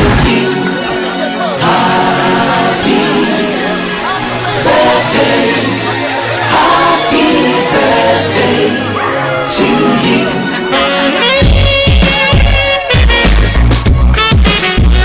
Okay, this tune is coming from Felix Owusu. I say happy birthday. Of course, this is the song that we are playing for the President of the Republic of Ghana, Nanado Danko Akufo-Addo, today.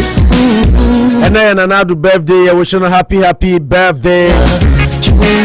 Empire born saying Yamibama what the Nyansa nim dear Akufo-Addo, most importantly, what to mean they are taking firm decisions that they are more minded to progressing as you turn 77 today. And of course to you, Jimmy. Jimmy's birthday, and then also needing design Jimmy Odro. Jimmy Odro, and so birthday, and of course, Mama Chem from Ranten Nana, and so attest me also. My mom's birthday is today. She's 87 years today. Wow. And on it, Nanado age 77. And 10 years old. Into Mama Chem for Emma Mechen Nanado 10 years. 10 years. 10 okay, and happy birthday to these special people in our lives. But let's also remember, say now your birthday, not you nim now country, and now we are bush any obi a unim ni be a birthday. Yeah, we should say any pakrono happy birthday. To you, His Excellency the President of the Republic of Ghana, Nanado Danko Akufo-Addo, and yeah, we show happy birthday. And of course, Royal Baby, a best friend, Jimmy Odro. Jimmy Odro, Royal Baby, the best friend, Jimmy Ofosu Odro. And their birthday, Royal Baby Jimmy Maka, Jimmy Ofosu Odro. Royal Baby Jimmy Ofosu Odro. Royal Baby Jimmy Ofosu Odro. And then your birthday, happy birthday. And now Mama Chem for one for my media mo anyway. Mama Chem for mommy, Rante in Worcester, and mommy, and then na Oda, and also Yamano happy birthday. Akasi mansia na abo no mienu e wo krom ha no nsia Ghana busua ha na yedi mu si ye kwani akofa Peace FM news no dia bramba. Before that you have about 5 minutes to be with Udia Hinkan sana kasi ebona ba. Yeah, kamu say jumadi enyumako bi adaro ma na so ya sinema ye de bremo big olubi temba bring hair salon. Ose bra na be yuti no animu nya fair. Asama trading KMF KM Ralph Roofing, Danko African Market and Wholesale, Richway Auto School, Samsung, Dan Auto Repairs. Is that also upon design and Dixon amateur also our mouth. Yeah. Our mind to we are now. Samsung DB man Abian Barbering Hair Salon and Anochi Chrome Restaurant, Anochi Trading Raf G-Man Driving School. When you know Chini Tumibo Jumedi and Pebia from Monday through Friday at the Bray TV. Until you hear from us tomorrow, it's a very big thank you to our brother Nana Anansi. Ebimunso from Eja Anansi. Menu Community Radio all the way in Kokodra man Krubit itself Moisa. Adakuja Chia Kotokoye training or Amiangasami Krum Ochere Krum Akoko Amopa Akoso Aprade Echem Achanse Amomo Achanse. And of course, places like Tikrum, Asama, Abankru, Krapa, Kwamu, Ajoso, Omunyana Jumedi through Menu Community Radio. Yadaja Nancy Ase. Ana Brabama Crime Penforce. Yadaikoso Yani P3. Enjoy yourself. Happy birthday. Happy birthday to you, President Nana Danko Akufo-Addo. And of course, happy birthday to you, Jimmy Ofosu-Odro. And of course, to you, Omama Chamfo Mami, Ewo Ghana, Kumasi to be precise. Mama, Yema, happy birthday. And to everybody out there celebrating your birthday to you, we say happy birthday. And remember, your wealth is your health. So take care of yourselves and be strong. As I said, my name still remains Noah Opoku Jemfi. Better still, you can choose to call me Opo National. And I will definitely respond. I couldn't have done it all by myself, but with my indefatigable and knowledgeable panelists in the person of Manucho Magandi Gaucho Margarita Lamolina Mempeme Wasam Camacho, Massachusetts. Let me body me rhyme with the whole world. And I say orgasm. Medumo Mike. Oh yeah, nyawa. Yeah, pon afena asabe tiesi trap. Mba ebre munyo orgasm, you have no idea. Nkoma mabe issue on orgasm. Can salute shots. We ni mami. Okay, we say the Moko Peace 104.3 na makasi mami ensana yede nunsia kase body free Ghana di abramo. Nti echa Menu Community Radio phone nyina titru Kokobra for Chikrum for ene mo amuti nyina George Asante ene ejamra ne mo amaka nyina eda mu nyina ase. Nyame ya adoma ochina anopa ewa America Ghana ewia yesan mu be share bi. Until then dey kai so mine your mine. Ojuna mine ho no mine ye ya ubedi ye no mine so die yakramo.